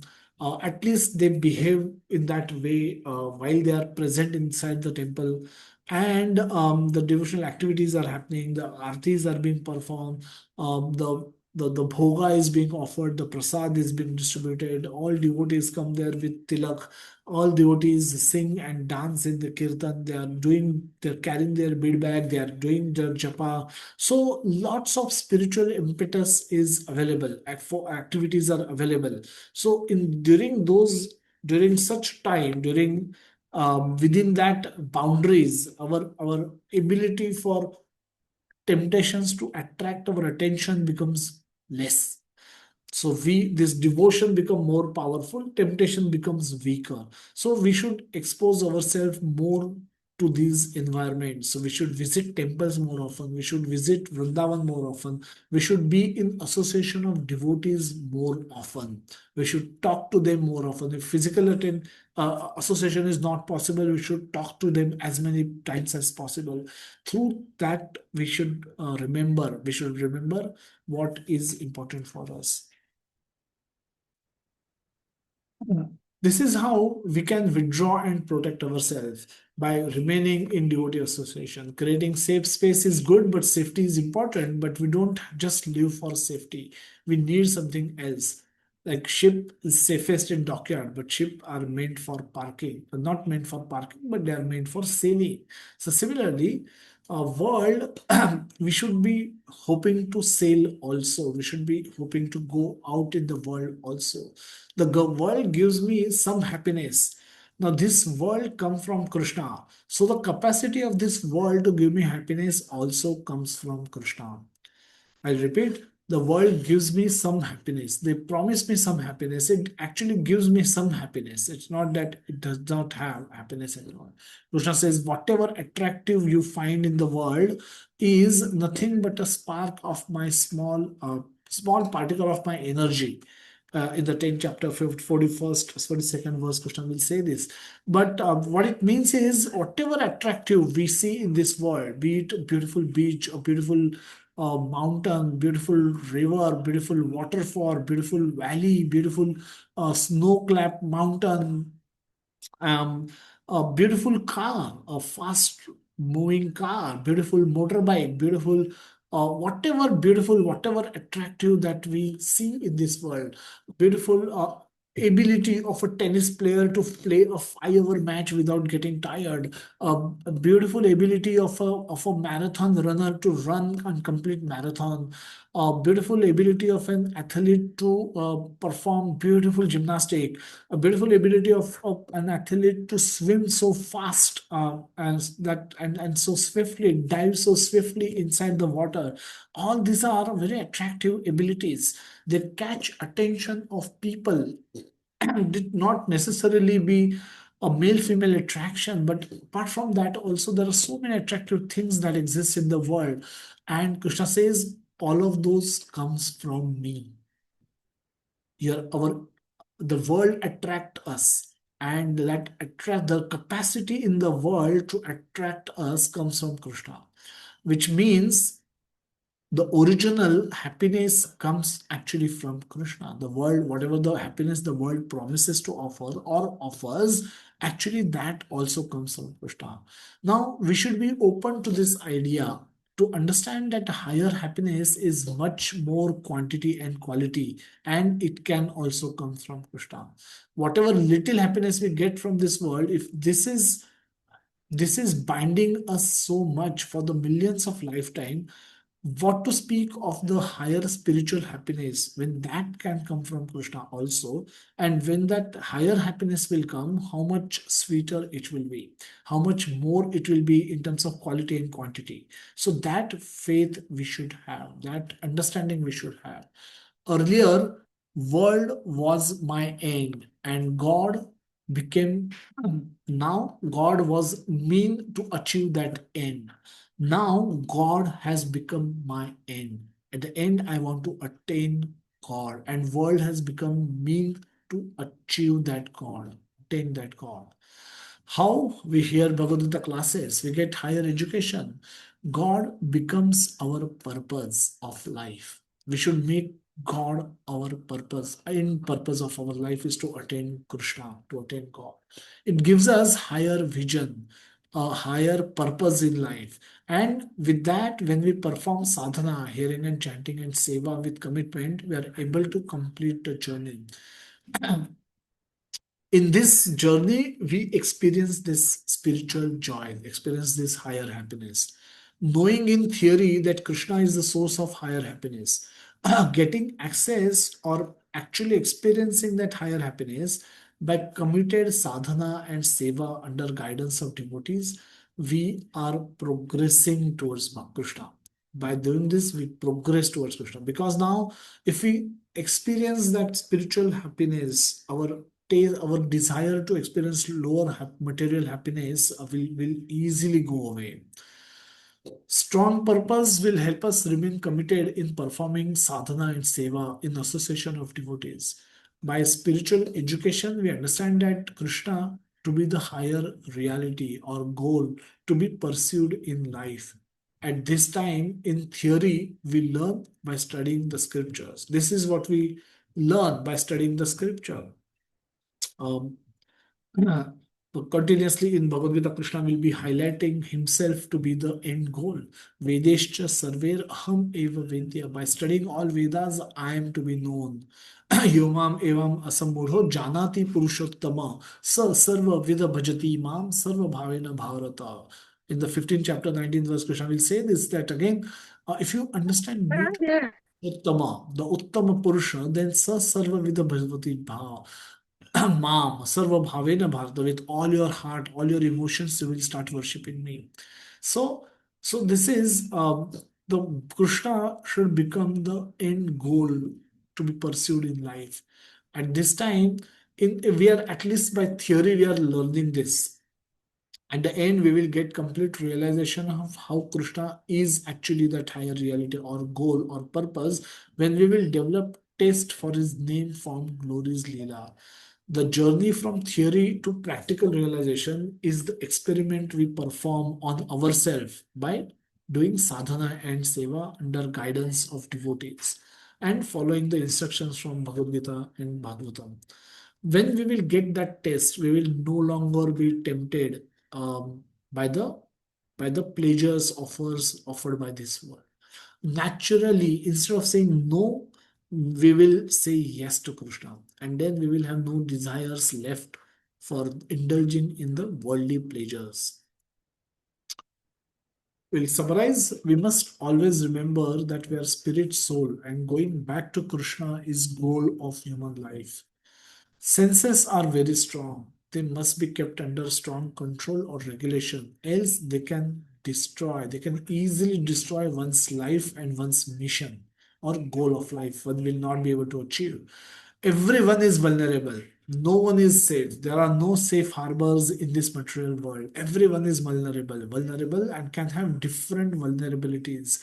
For me, it could be 1, 2, 3. For you, could be 4, 5, 6. For somebody else, it can be 7, 8, 9. But there are n number of vulnerabilities, potential dangers that exist in this world where we could be tempted to do activities against the Krishna principles of Krishna consciousness. And hence, everyone must be careful and cautious, shouldn't become careless at any moment. Better than that, better than control is to give higher taste to the senses by engaging them in the service of Krishna. By experiencing higher happiness, spiritual happiness, higher taste, one will eventually lost the desire of seeking lower happiness and then can become fixed in our spiritual practice. And if we becomes fixed in spiritual practice, we will तेषां सतत युक्तानां भजतां प्रीतिपूर्वकं Dadami buddhi yogam tvam yena mam upayanti te. Krishna will ensure that he gives us higher intelligence so that we can come back to him. Ultimately, that is what Krishna want us to do, want us to do, and that is what Krishna will ensure that we do if we remain committed in our sadhana. I'll stop here. Well, let's see if there are any questions anyone might have. We can discuss those. Yes, Sanjay Prabhuji, you can go ahead. Hare Krishna Prabhuji, thank you so much for such a beautiful session today. Prabhuji, my question is, the natural, human tendency is to engage in activities which give us pleasure. And pleasure from sense gratification is something which we have already experienced, while pleasure derived from devotional service is something which one will experience only when one advances on this path. It is not something which one experiences straight away. It's as you progress on this path, then you get to experience that higher taste. Now this is where the maximum fall down happens. This is the dangerous phase, the delicate path one has to progress on, and there are many fall downs that happen despite initially coming for classes, hearing Bhagavad Gita. People tend to fall down sometimes because they haven't experienced that pleasure or that higher taste of devotional service, while the material senses are so strong and the pleasures derived from that are so strong. So one gets swayed, and today, we are already living in a world of instant sense gratification. Our span of attention itself is so brief. So, my question is, what causes one to stay the course, to be disciplined, to first experience that higher taste in order to reject the temptations of the material senses? That really needs discipline, determination, and despite initially walking down that path, a lot of them get swayed and fall down.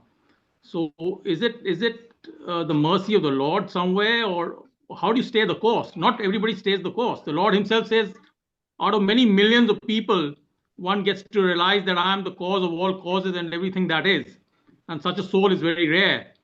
So my question is, yeah, how do you stay that course, and who is the person who stays and who is the person who falls down despite being exposed to it? Yeah. Thank So you.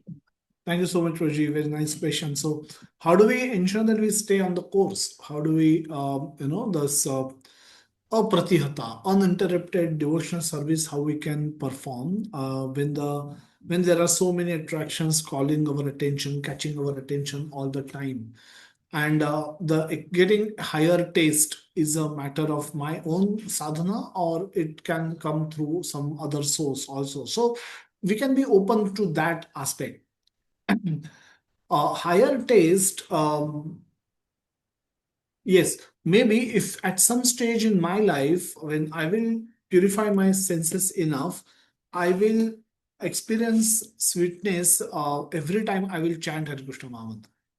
Every time I will open my mouth to speak Krishna Katha, I can just get lost in that. That can happen. It's not that it cannot happen, but at this stage it's not happening. But it's not that it is we are not experiencing spiritual happiness at all. Uh, Initially, we can be dependent on advanced devotees for that to be the source of that happiness. We can be dependent on advanced devotees who are senior devotees, senior than us, who are who have practiced and who are more sadhana, who are practicing and who are experiencing some joy in performance of devotional service. Through them, by associating with them, we can start experiencing spiritual joy. A simple example is Dinbandhu Prabhu can create Vrindavan wherever possible, wherever on this planet. He can go to South America and speak about Vrindavan and create a Vrindavan there. He can make everyone sing and dance and forgetting who they are wherever he can be. He need not be in Vrindavan to do that. So he can create a Vrindavan situation for us to experience that spiritual joy anyway. So by advancing with devotees like him, by advancing with senior devotees, senior Vaishnavas who have developed taste for Krishna consciousness, by through this association, we can also experience spiritual joy. They may experience it in this quantity, but we may experience it in this quantity. That's all right. But through them, we will experience in the initial phase, we will experience spiritual joy through advanced devotees. And there are plenty of them right now in our moment, fortunately. Simply by connecting with them, by taking regular association with them, we can experience spiritual joy firsthand. And that's precisely the reason, that's probably the reason, that's the only reason why we are continuing so far.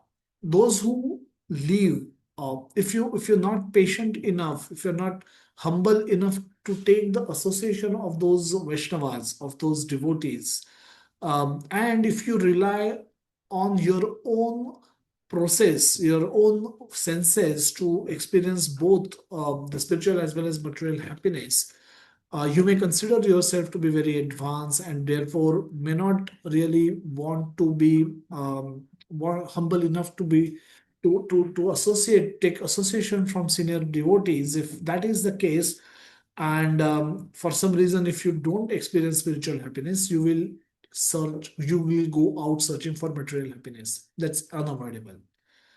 So one, if one is humble, one is submissive, one is offering, become one is showing readiness to take association, serve those senior Vaishnavas, and through them experience this spiritual joy, they can stay longer in the process.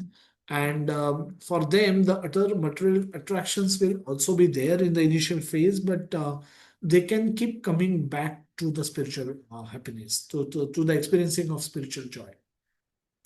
Eventually, this battle, in this battle, the material attractions will become weaker and weaker as one continue in the performance of devotional service. So it at times can happen through our own endeavor, but here we are depending on the efforts, or on the association of devotees, senior devotees, and by relying on them, we are banking on them for us to experience spiritual joy, and through that to progress in the spiritual path. But if you are trying to do it all on your own, you will struggle, and then in all probability you can go away as well. Okay. Thank you. Thank you so much, Prabhuji. Hare Krishna. Hare Krishna. Thank you so much. Okay. Vikas Puji, are there any questions in the chat box by any Hare chance? Krishna, Prabhuji. Yes, Prabhuji. One question has come from Neelkant Mishra, Prabhuji. Yeah. How to Gokul. avoid?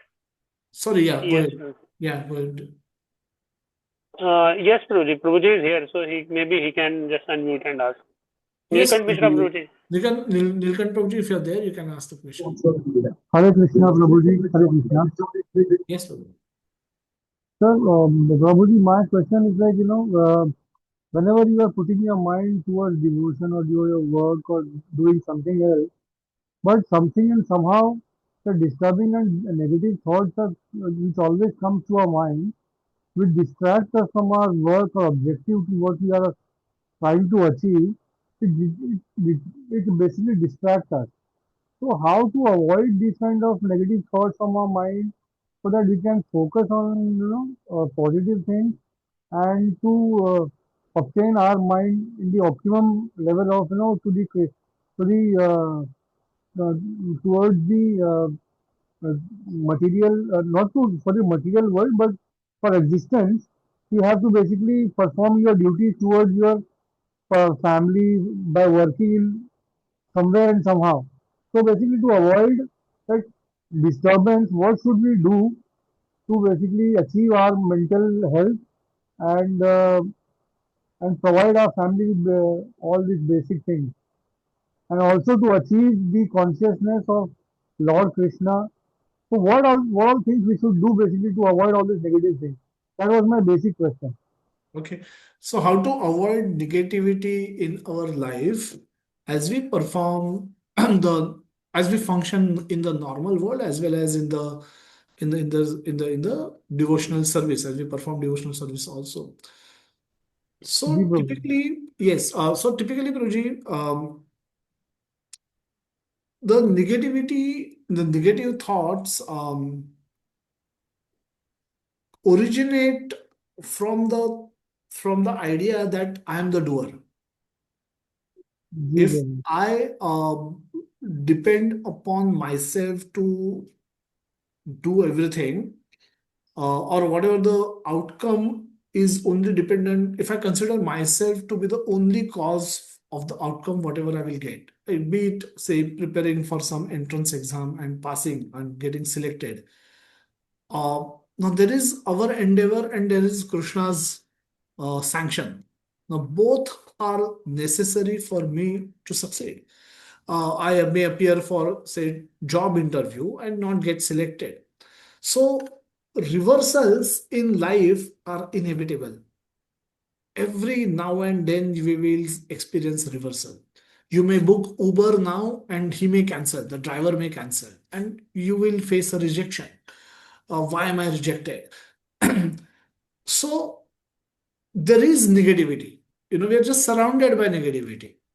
There's no denial, no need to deny the fact that we live or are surrounded by negativity. However, there is a hope. There is hope that we have to remember that we are part and parcel of Krishna, and Krishna is sanctioning everything that is happening in my life. When we get these two understandings, and he's doing it on the basis of my past karma. So if Krishna wants, he will sanction my desire. If he does not want, he will not sanction my desire. Let me do my best. In every situation, I need to find out what I am supposed to do, what is my duty, and how best I can do my duty. If I can handle these two things in the material world, there is nothing beyond this that we can do. And after this, after having done these two things, I need to find out what my duty is, and I need to do that to the best of my ability. Beyond this, I have to simply remain dependent on Krishna. If the outcome is negative, I have to tolerate. I have to tolerate. Krishna, as I said, Krishna speaks Bhagavad Gita very beginning, 2.14th verse, 14th verse in the second chapter itself. Krishna is teaching Arjuna to become tolerant, because the world is not going to function according to my wish, my desire.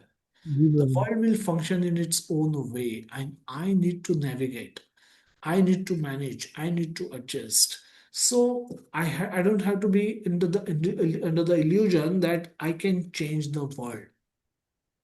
Even if I can change myself a little bit, that's great enough. I cannot change anybody, anything else. So, if we get the right understanding of the self, if we get the right understanding of the law of karma, and if we get the right understanding of how the world is functioning and how Krishna is playing, what role Krishna is playing in this world, then it will be easier for us to navigate through the functioning in this world. Perform function at material level for ourselves, for our maintenance of our family, and also perform functions in the spiritual level, for by strengthening our relationship with Krishna, by doing Harinam Sankirtan, by doing japa, uh, by performing arti, by sankirtan, by singing in the kirtan, dancing in the kirtan, by offering bhoga, by eating everything as prasad, by doing these basic activities also. While doing this also, I have to remember that this is all sanctioned by Krishna. Ji Prabhu So, ji Prabhu when we play this role, when we study the scriptures, when we remain in association with devotees, we learn these things better, and then we function in the world with right mindset, that I had to do my part, and everything else Krishna has to sanction. If something nice happens, give credit to Krishna. If something wrong happens, see what best you can do in that situation, how best you can improve, and if you cannot improve, tolerate, because it's Krishna's sanction.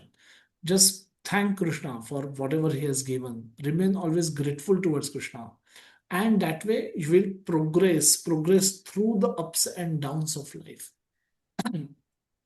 जी प्रभु जी धन्यवाद प्रभु जी धन्यवाद Thank you, Raji. Hare Krishna. Hare Gokul Krishna Raji, you had a question? Krishna Prabhuji, it's like a general question from the lesson. Like, so when it comes to the sense gratification, we initially try to satisfy our senses when we couldn't control our mind. So when we are trapped with the six inner enemies like the attachment or the desire or the karma or krodha. But so at the time we lose our mind and our mind starts controlling us based on everything, whatever we do. So at this situation, we make decisions and later we regret for it. But at that time, how do we ask guidance from the Lord? Like, please give me the strength to handle it. Like, we are going to try our best, but sometimes so the output is not going to be in our favor. So, how do we ask the strength from the Lord and we believe that there is a faith? Because this has been a common question brought out by many people. Like, even my friends also used to ask me, like, when you're chanting, does the Lord comes and solves all your problem? But Lord will also give the strength. But how do we be in a faith that everything is under the Lord's control, but it's not in our control? Even we are in the illusionist state. So, so is the question is to understand. Um, so, what is the question exactly, Proji? I So missed the generally, question. when we are trapped in the clutches of the Maya, or when we fail to control our senses, we make decisions. So every decision will have an output. Either the output is going to harm us or output will not harm us. So how do we surrender the outcome to the Lord and we do our karma, like despite it's not going to be in our favor or even it's going to be in our favor? Okay. So again, there's very practically we can see that the cause and effect relationship in world is not perfect.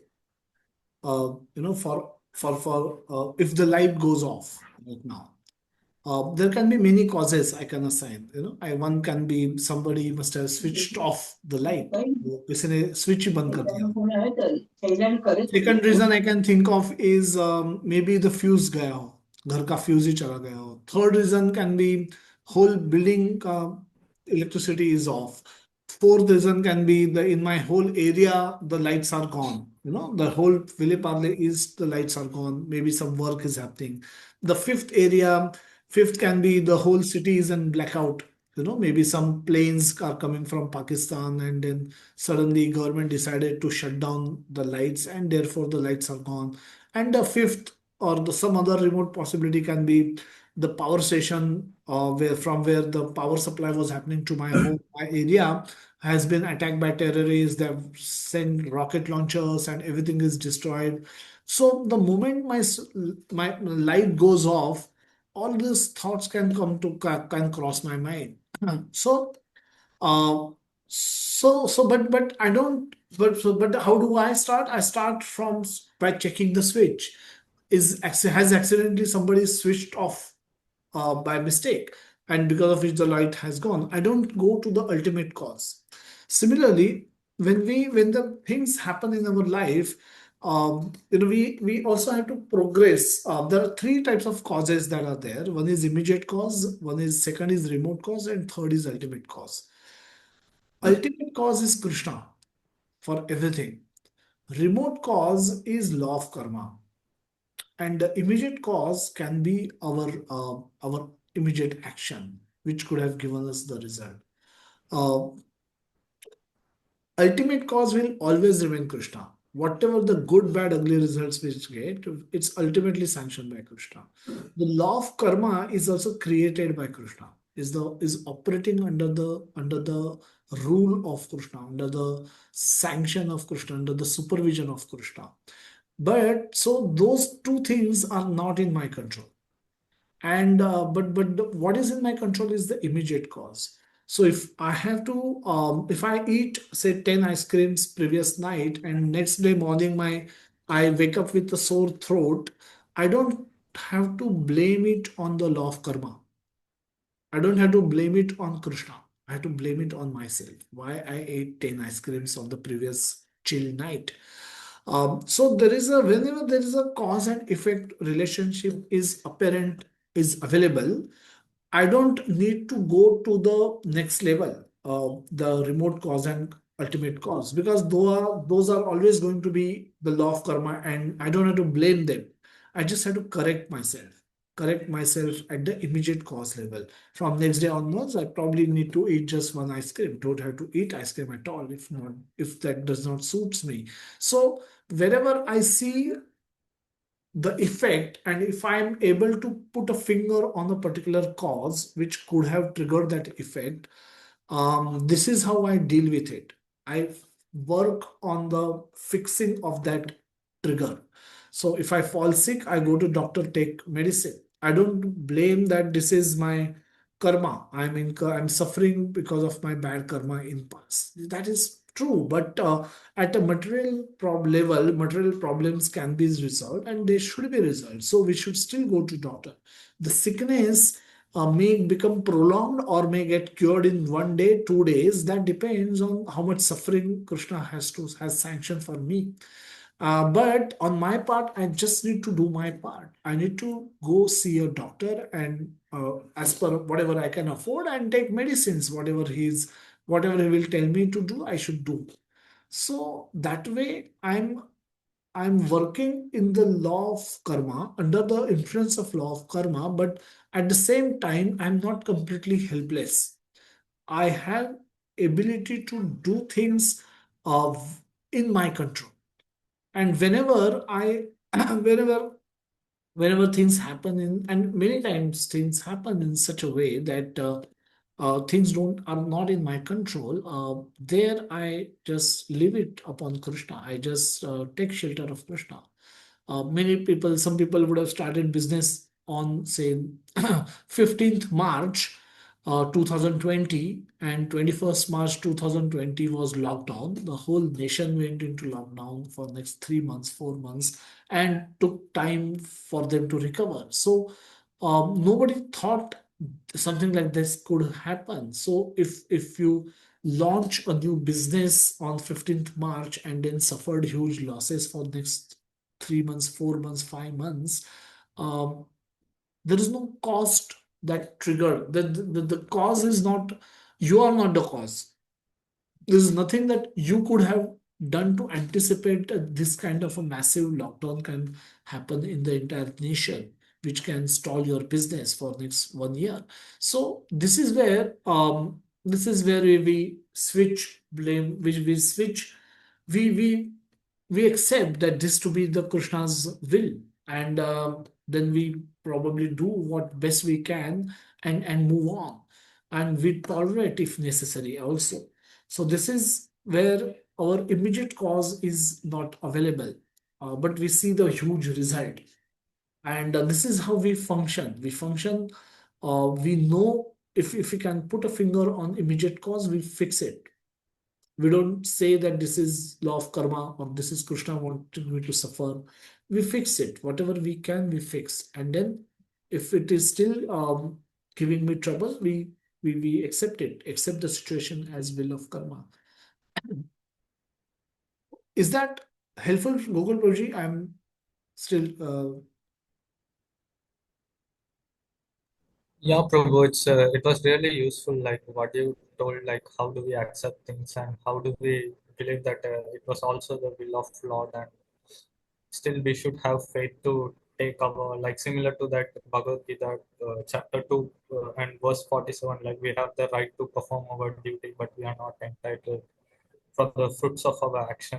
Like we can perform our duty and we can still leave it to the rest of Lord. Like we can only take action only till what we are control. Like we can't go beyond because Lord has the power to control everything, but we don't have.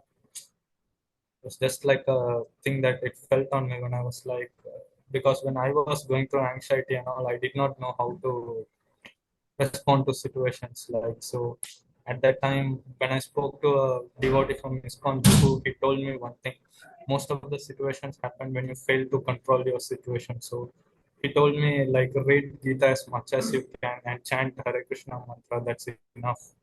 Like you will learn slowly, slowly how to handle situations. yes, that's true. When to do what, that intelligence comes to us if we are strongly connected with Krishna. And the best way to connect with Krishna is by chanting Hare Krishna Maha Mantra. So, yeah, that's true. Okay, Thank you very thank you, much. Prabhuji, for a wonderful question. Vishwanath, Prabhuji, you have a question? Yeah, Hare Krishna. I'm audible? Yes, Prabhuji. Yeah, thank you very much for this wonderful session. So I just want to know, means for sense control means how mode of nature means Sattvagun, Rajagun, Tamagun plays a role in this. So I want to just can you able to brief me? Can you please brief means how this? I know that means we have to fully surrender to Krishna, control our senses, but how this mode of nature means controlling us, and how do we see and select that mode of nature? Yes, thank you. So, modes of material nature, which we'll study starting third chapter onwards, we'll see the reference of modes. And so, the person in different modes can have different inclinations. A Sattva-guni person can have better understanding, a better control over their senses than a Rajoguni and Tamoguni person. So, for him to be able to perform sense regulation is much easier than other two. So to that extent, the modes of nature in which we predominantly operate also play a big role. A devotee is beyond mode of goodness also, beyond sattva gun also. So he is always looking to utilize everything in the service of Lord. So that way, he is transcendental to the modes. But otherwise, a sattva guni person is better likely to control his senses than others. Okay. Okay, thank you, brother. Thank you, everyone. Thank you, everyone, for wonderful questions, and thank you for your patient hearing. We have just crossed 1 o'clock, almost by 22 minutes. So I'll conclude the session now. If anybody may have still any questions, please send me. You also had one question in the text box. Okay. She says younger generations find it more difficult to control senses. How we ask our children to surrender to Krishna. Okay. Hare Krishna Guruji. Actually, Mataji also commented afterwards that my all questions are answered, so I didn't take it up. And by the time she left, also the session. And anyway, if you want to continue with the answer, you can. It's whatever you feel like. Hare I Krishna. think, yeah, no, that's fine. I think I'll pick up this question and we can send a reply to her on the WhatsApp later because it's quite late. So let's conclude, I think, today's session. Thank you everyone for joining. Jagannath Buddha Shubhadramai ki jai, Srila Prabhupada ki jai, Nitai Gaur Premanande, Hari Bol, Hari Bol, Hari Hari Bol. Hare Krishna, Hare Krishna. Hare Krishna, everyone. Hare Thank you Krishna, so much. Prabhuji. Hare Krishna. Hare Krishna, Prabhuji. Hare Dandavat Krishna, pranam. Prabhuji. Dandavat pranam. Prabhuji, dandavat pranam. Hare Krishna, Prabhuji. Dandavat Then pranam.